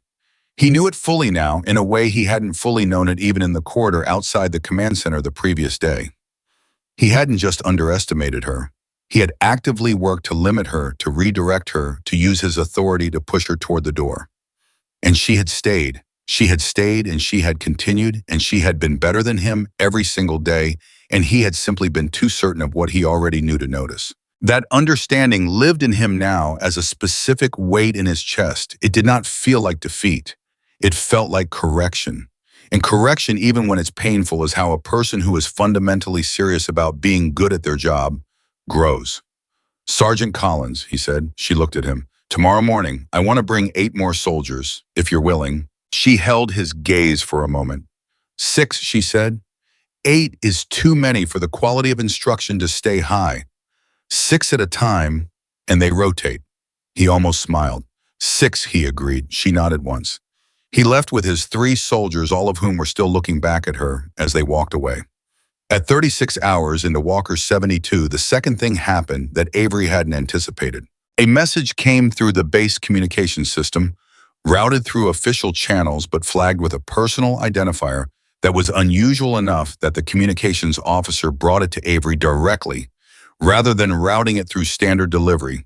It was from a name she recognized. Captain James Holt, former team leader, Ghost Meridian. The message was short, deliberate in its brevity, the way messages are when the person writing them knows it may be seen by other eyes. It said, "Word travels fast when it needs to. I heard what happened yesterday. The shot, the designation. Walker. I've been waiting for a moment like this one too. I'm ready to talk if the conversation is happening." Avery read it twice. She sat with it for a moment, then she went to Walker. He read the message and didn't say anything immediately. He set it on the table and looked at it the way he looked at tactical information, not reacting to it but assessing it, turning it over, understanding its implications before speaking. "Holt," he said, "he was your team leader." "Yes, sir."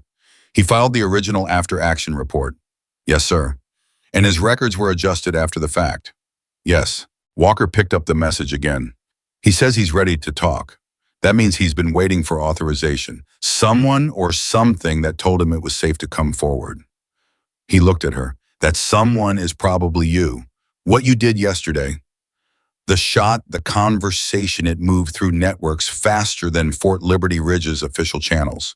Avery said, "Can we bring him in?" Walker thought for exactly 3 seconds. "Not yet. I need 2 more things in place before Holt goes on record.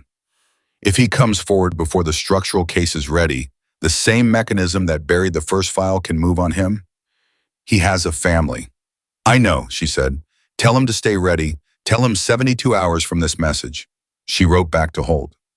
72 hours. Stay ready. The conversation is happening." His response came in 4 minutes. "Understood. I'll be here." She showed Walker the response. He nodded. "Now," he said, "I need something from you. Your logs. 18 months of Eastern Post calculations. The notation you made about the network designation in the match to Ghost Meridian's secondary protocol. I need all of it formatted as an operational observations report." She said, "I can have that in 3 hours. 2 hours," he said. "I need it before my 3rd call." She went back to the Eastern Post. She wrote for 2 hours with the focused intensity of someone who has been waiting 3 years to write exactly this document. It was precise, structured, and devastatingly detailed because she had maintained her logs with the anticipation that someday they would need to be exactly this kind of evidence. She hadn't known when, she hadn't known to whom, but she had always written them as if they mattered, as if they would be read, as if the detail and the accuracy would someday count for something. Today they counted. She delivered the report to Walker with 9 minutes to spare. He read it. The expression on his face reading was the expression of someone who keeps finding more than they expected. He read it straight through without stopping, and when he finished, he looked up and said very quietly, "You've been building this case for 18 months. "I've been doing my job for 18 months, she said. "The case is just what the job produced." He looked at her for a long moment. 2 hours, he said. "I'll make the 3rd call." The 3rd call was the one that mattered most. Avery didn't know who was on the other end. She would never be told because some information at certain levels is protected not to exclude people, but to protect the process itself. What she knew was that when Walker came out of the secure communications room after 1 hour and 40 minutes, the longest of the 3 calls, his posture was different. Not dramatically different, but to someone who had spent 18 months studying things that other people couldn't see, the difference was legible. He looked like a man who had just moved something very heavy and found that it moved. He came to find her at the Eastern Post at 2100, which was late enough that most of the base was in evening routines. He came alone. No staff, no aide. He said, "It's moving." She looked at him. "Define moving." "The review status designation on your operational file is going to be lifted. That process started an hour ago. Your records are going to be restored, not partially fully. The after-action report from Ghost Meridian is going to be reintegrated into the official record, including Holt's original filing. She was very still. The inquiry, she said, the one that was never concluded. It's going to be formally closed, he said, with a determination. The determination will reflect that the engagement decision you made under field conditions was operationally justified given the intelligence failure that preceded it. She exhaled very slowly. And the people in that room, she said, the two officers and the civilian. Walker looked at her directly. That investigation is separate. It's above the level I'm operating at. But it has been referred. I was told clearly that it has been referred. What that produces, I can't promise you a specific outcome. But it's not being buried. Not this time. She was quiet for a moment. That's enough, she said. For now, that's enough. He nodded. Then he said, there's one more thing. She waited. Your call sign, he said, is Silent Falcon. It's going back into the active record. She stood completely still. 3 years. The name had lived in her memory and nowhere else for 3 years. It had existed only in the space between who she had been and who she was still trying to be a bridge. She crossed in private every day without acknowledgement from anyone who had the authority to acknowledge it. That's official, she said. It will be, he said, in writing, fully documented. Your operational history, your confirmed shots, the Ghost Meridian. After action, all of it attached to that call sign in the active database. Nobody buries it again. Avery looked out at the desert, at the eastern approach, at the distance she had been measuring for 18 months, running numbers on conditions that the rest of the base had never thought to consider in a corner of the installation that everyone had decided was forgotten. She didn't cry. That's important to understand. She didn't cry because the emotion she was feeling wasn't grief or relief in the simple sense. It was something more complex and more whole than either of those things, the particular feeling of a person who has been carrying the weight of being unseen for so long that the moment of being seen doesn't arrive as softness, but as a kind of solid ground appearing under feet that had been finding their own footing in the dark for years. She felt the ground. That was all. That was everything. Ethan found her an hour later.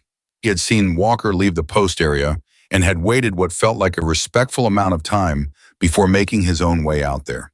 He came and stood nearby and didn't ask immediately, she told him. She laid it out plainly, the records being restored, the inquiry, finding the call sign, all of it. She said it in the same measured, precise voice she used for everything, and Ethan listened with the full attention of someone who understands that what they are being told is not just information, but the conclusion of something that started long before they arrived. When she finished, he was quiet for a moment. Then he said, "How do you feel?" She considered the question honestly.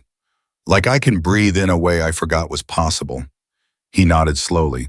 "I want to ask you something," he said, "and you don't have to answer it. Go ahead. If none of this had happened yesterday, if the alarm hadn't gone off, if the convoy hadn't been there, if you'd never had a reason to use that call sign, how much longer would you have waited?" She looked at him. "As long as it took," she said. He believed her, completely and immediately. "I know," he said. Around them, the base was quiet in the way it gets at night, not silent but settled. The sounds had changed register. The urgency of the day had given way to the lower frequency of a place doing its necessary overnight work. Somewhere across the base, a group of soldiers was having a conversation that Avery could hear in fragments, her name and the Eastern Post, and something about the shot distance that someone was clearly having trouble making real in their mind.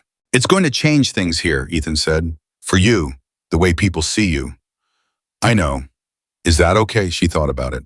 "The attention isn't what I wanted, but what it represents, yes, that's more than okay." He was quiet again.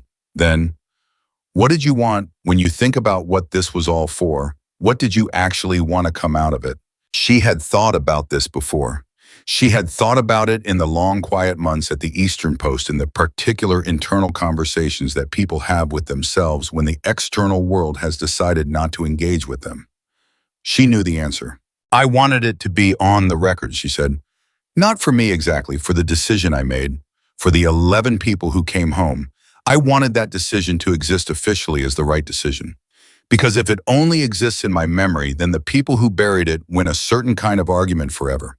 The argument that says what I did was wrong. that saving those soldiers was wrong. She paused. I couldn't live with that argument going permanently unanswered. Ethan looked at her. It won't, he said. Not anymore. She nodded once. At 0600 the next morning, 61 hours into Walker's 72, the communications officer came to the Eastern Post with a tablet and a verification request. It was a formal document, an official military records update notification. It required her signature to initiate the restoration process. She read it carefully.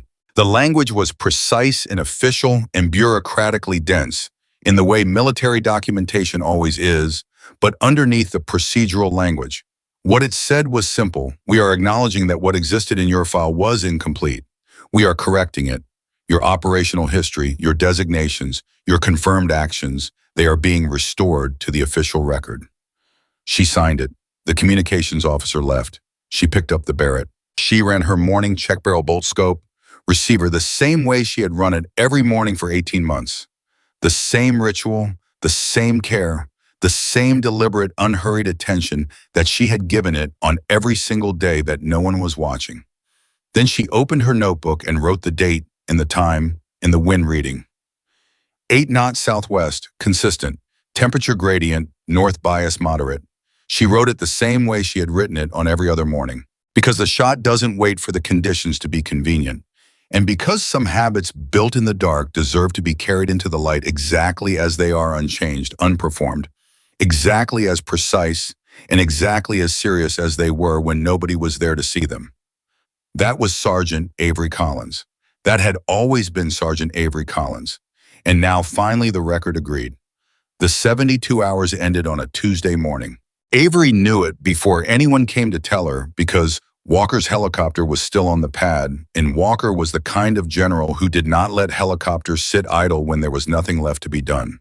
As long as the helicopter was there, the work was still in motion.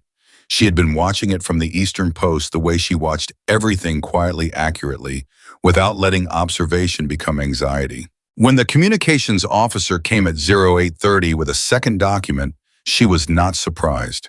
She read it standing up. It was longer than the first document.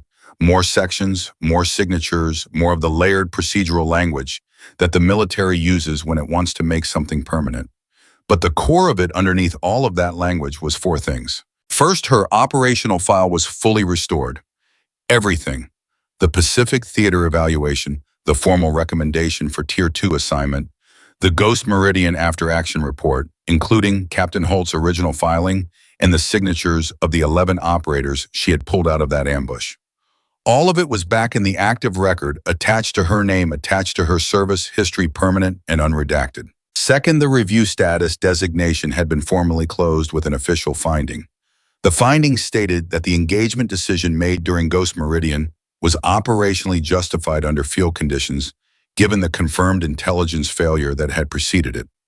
Those words, operationally justified, were the words she had waited 3 years to see in writing.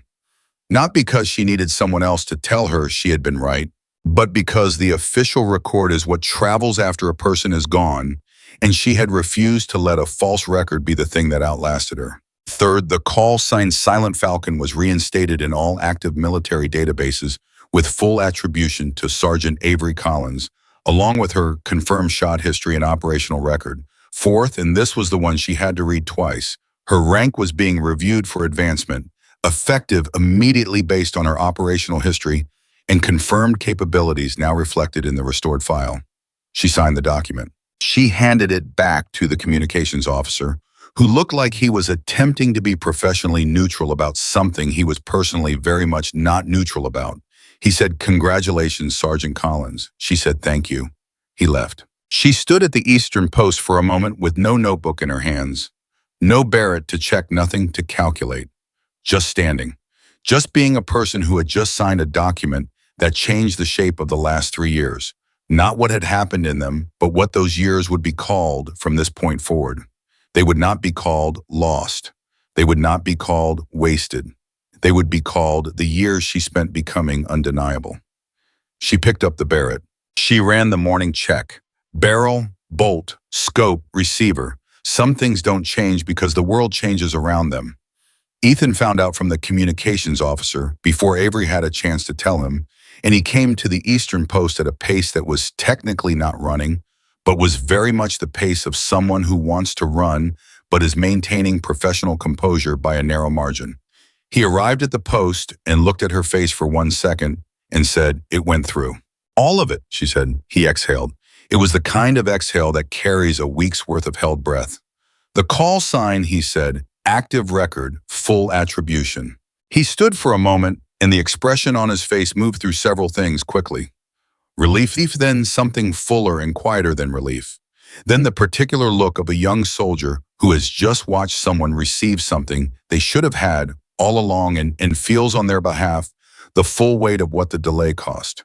"I'm glad," he said, and then because he was Ethan and he said what he meant, "I'm angry it took this long, but I'm glad."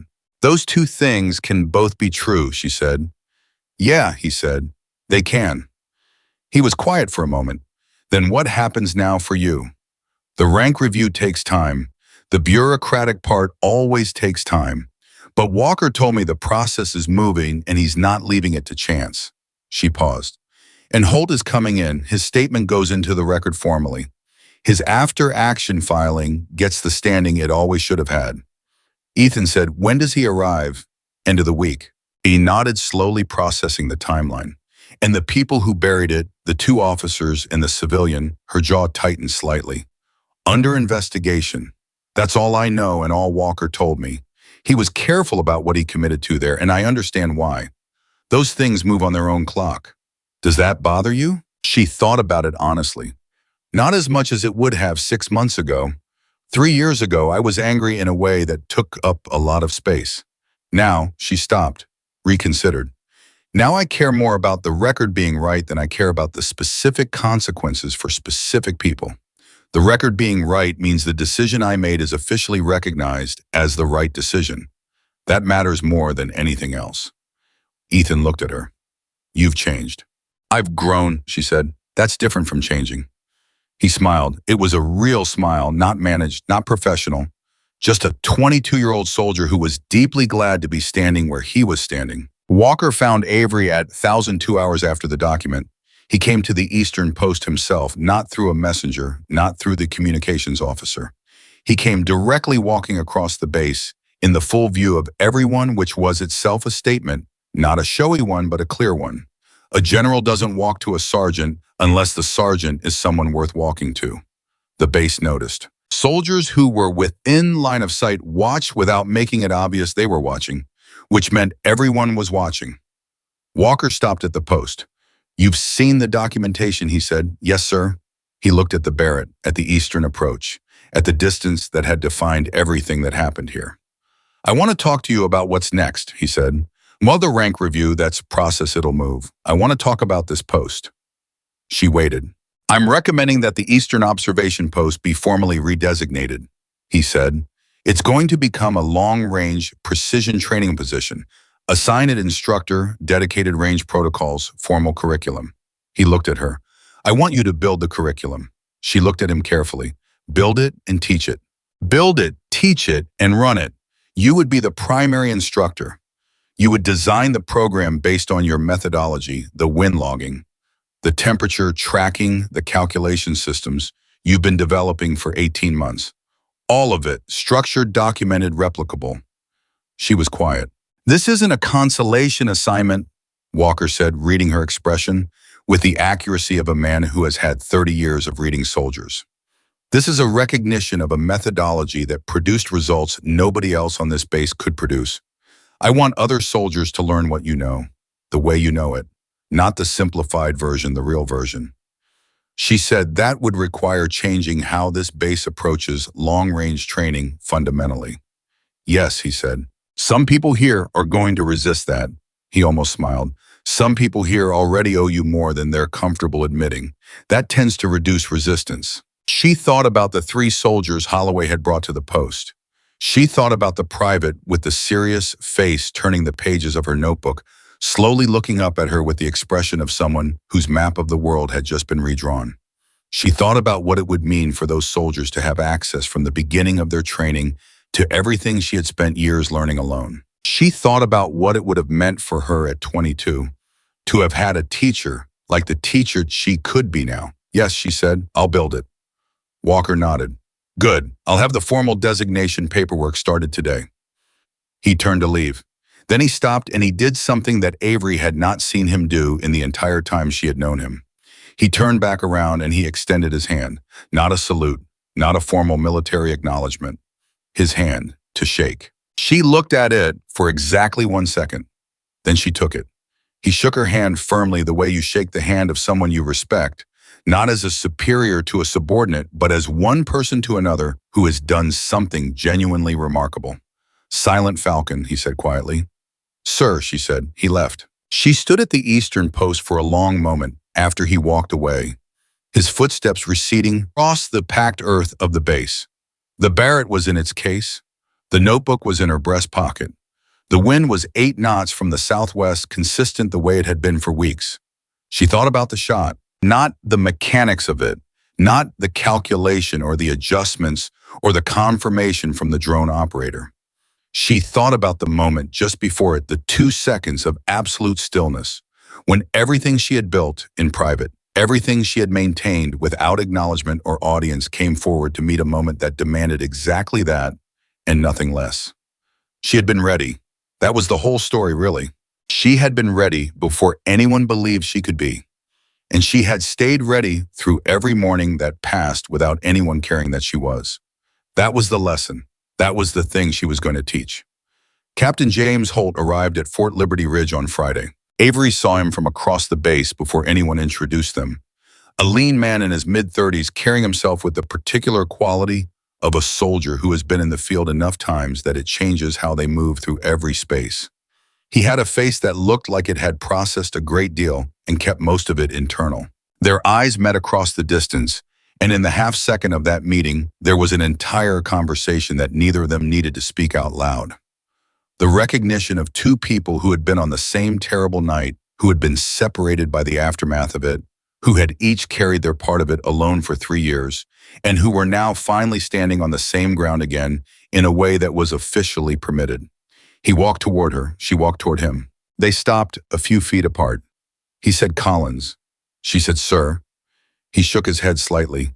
Holt, we're past the formalities. She nodded. Holt. He looked at her for a moment. The shot, he said. I heard about it before I got the message from you. It traveled. People in places I won't name were talking about a 3.8-kilometer confirmed hit from a base in Arizona. I knew it was you before I knew it was you, if that makes any sense. It does, she said. I was quiet for a moment. I need you to know something about the years after. I need you to know that the choice I made to stay quiet, to let them adjust the record, I've carried that every day. She looked at him. You had a family to protect, she said. That's the reason, he said. It's not the excuse. There's a difference. She held his gaze. I know. I never blamed you. Something moved in his face. Something that had probably been carrying the tension of 3 years of quiet guilt loosened slightly. I should have fought harder, he said. Maybe, she said, but you're here now. He nodded slowly. I'm here now. He looked around the base, the eastern post visible in the distance, the general's helicopter still on the pad, the soldiers moving through their duties with the particular charged quality of a place that has recently had something very significant happen and is still processing it. What they did to you, he said, the reassignment, the review status, all of it. I want you to know the team knows. The ones from that night, we knew what they did. He stopped, exhaled. We've been waiting too. She said, tell me about them. He did. For the next hour, standing at the eastern post, Holt told her where each of the 11 operators had gone after Ghost Meridian. He told her about the ones who had stayed in uniform and the ones who had transitioned out.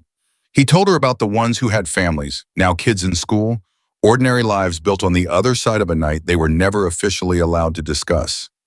He told her about the ones who had struggled, because that was part of the truth too. The part that doesn't get into the official record, the cost of carrying something that the system refuses to acknowledge. She listened to all of it. She listened the way she did everything completely, without interruption, without letting the weight of it show in a way that would make him filter what he was saying. When he finished, she said, I want to write to them, all of them, not officially, just personally. Is that something they would want? Holt looked at her. Yeah, he said quietly. I think that's something they've wanted for 3 years. She nodded. I'll write this week, she said. He said, they're going to want to know about the shot. I'll tell them. They're going to want to know it was you, he said. Silent Falcon, that it's on the record. Tell them before I write, she said. Tell them now. They've waited long enough. He pulled out his phone. He looked at her once more with the expression of a man who has been carrying a debt for 3 years and has just been handed the means to start repaying it. He stepped away and made a call. She let him have the privacy of it and turned back to the Eastern Post.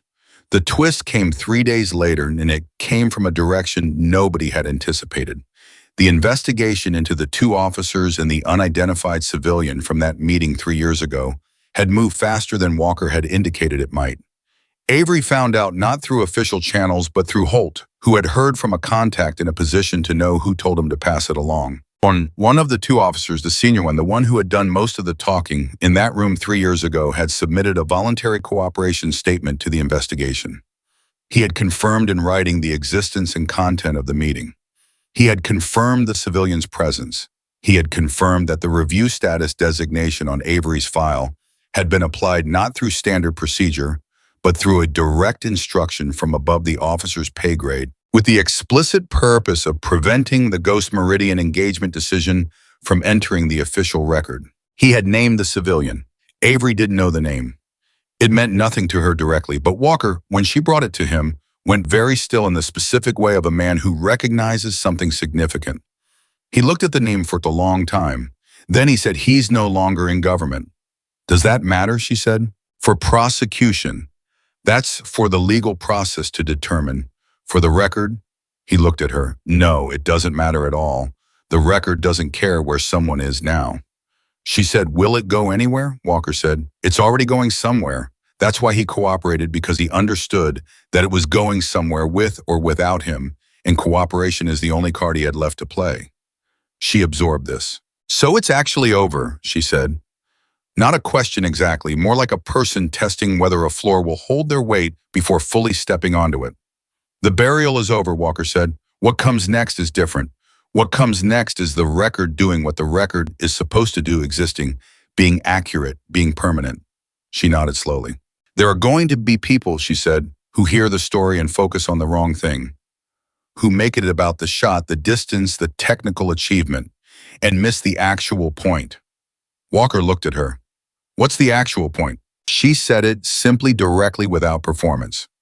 The point is that the preparation was there long before the shot. The point is that every morning at this post, before anyone cared the work was still being done, the shot was just the moment the work became visible.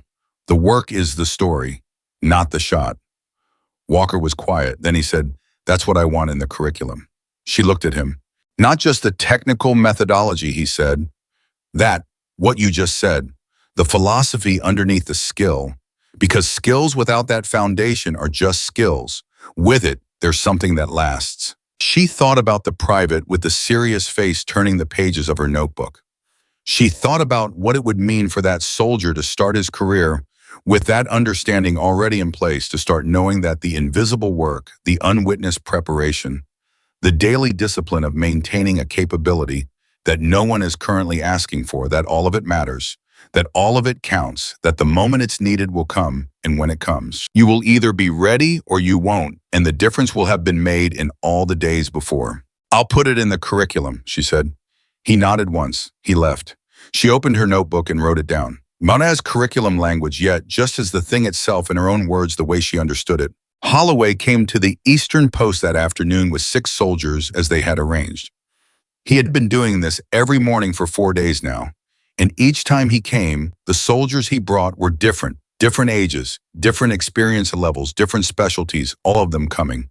Because word had moved through the base the way truth moves when it finally has permission to quietly but completely touching everything. He stopped at the edge of the post. He said, Collins. She looked at him. He said, I heard about the investigation, the officer's statement. Yes, she said. He was quiet for a moment.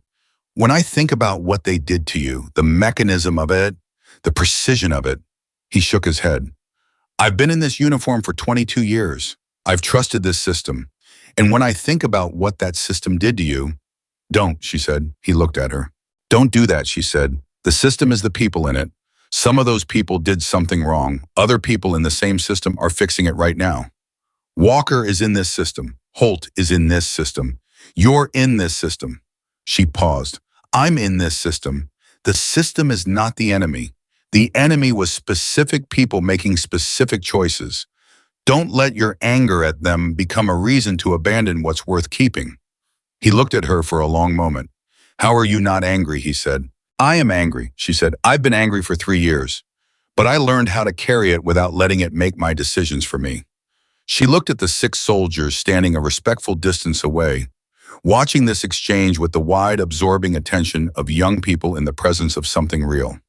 That's also in the curriculum. Holloway almost smiled. Then he said, I submitted the recommendation for your rank review this morning. From me personally, I added my signature to Walker's. She looked at him. You didn't have to do that, she said. I know, he said. That's why I did it.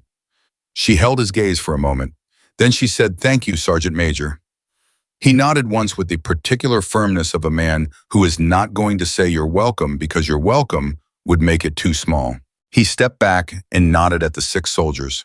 They came forward. She began. 6 weeks after the shot, the Eastern Observation Post was officially redesignated as the Liberty Ridge Long-Range Precision Training Position.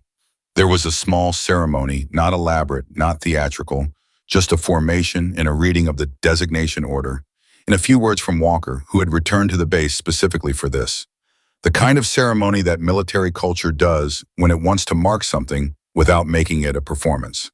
Avery stood at the front of the formation. Ethan was in it. Holt was there, having extended his time at the base by 2 weeks to be present for the designation and to complete his formal statement for the record. Holloway stood to the side as befitted his role, not front and center, but present, visible, and completely without ambiguity about where he stood. Walker read the designation order. He read the part about the methodology, about the curriculum, about the instructional purpose of the post going forward. Then he looked up at Avery. He said, the soldier who built this capability, who maintained it without recognition or support, who used it when it mattered, and then used it again to teach others, that soldier represents what this uniform is supposed to mean. Not the performance of service, the substance of it. He paused. Sergeant Avery Collins, call sign Silent Falcon, you are officially recognized in the permanent record of this command as the reason 11 soldiers came home, as the author of a methodology that will now train the next generation of precision operators, and as a demonstration that what a person carries inside them cannot be erased by what someone else writes about them on paper. The formation was quiet, then someone started clapping. It wasn't orchestrated, it wasn't coordinated. It started from one place and moved because it was true, because it was deserved, because sometimes the people around a thing that is right recognize it and respond to it without being told to. The applause moved through the formation. Avery stood at the front of it and did not look away. She had spent 3 years being invisible, and now she was visible, and she let herself be visible fully and without apology, because this moment belonged to her, and she had paid for it with every quiet morning at the Eastern Post. Every calculation run without acknowledgement. Every day she had chosen preparation over bitterness and discipline over despair. She had earned this moment in all the moments that nobody saw. Ethan was clapping. His face was doing nothing to hide what it was doing. Holt had his arms crossed and his jaw set in the specific way of a person who is keeping themselves together by a deliberate act of will, which is its own kind of respect. Holloway was not clapping. He was standing with his hands at his sides and his chin up and his expression completely composed, which for a man of his particular pride and particular history was the most complete acknowledgement he knew how to give. The applause settled. Walker stepped back. The ceremony was over. And what remained, what would remain past that morning, past that week, past the careers of everyone who had been present was the post and the curriculum and the name in the active record, and the 11 soldiers who had come home from a night in a country no one could name, and the record that now said permanently and without qualification that the decision to bring them home had been right. Avery Collins turned and looked at the eastern approach. The distance was the same as it had always been. The wind was 8 knots from the southwest, consistent the way it had been on every morning of the 18 months she had stood here alone, running calculations for a shot that no one thought she would ever be asked to make, for a moment that no one believed was coming, for a record that everyone except her had accepted as permanently closed. She had known something that all of them had missed. That truth doesn't expire. That preparation is never wasted. That the shot you make in the moment of crisis is only possible because of all the shots you made in the silence before it. She opened her notebook. She wrote the date, the time, the wind reading, 8 knots southwest, consistent. And Sergeant Avery Collins' call sign Silent Falcon went back to work. That was who she had always been. That was who she would always remain. And now, at last, the record knew it too.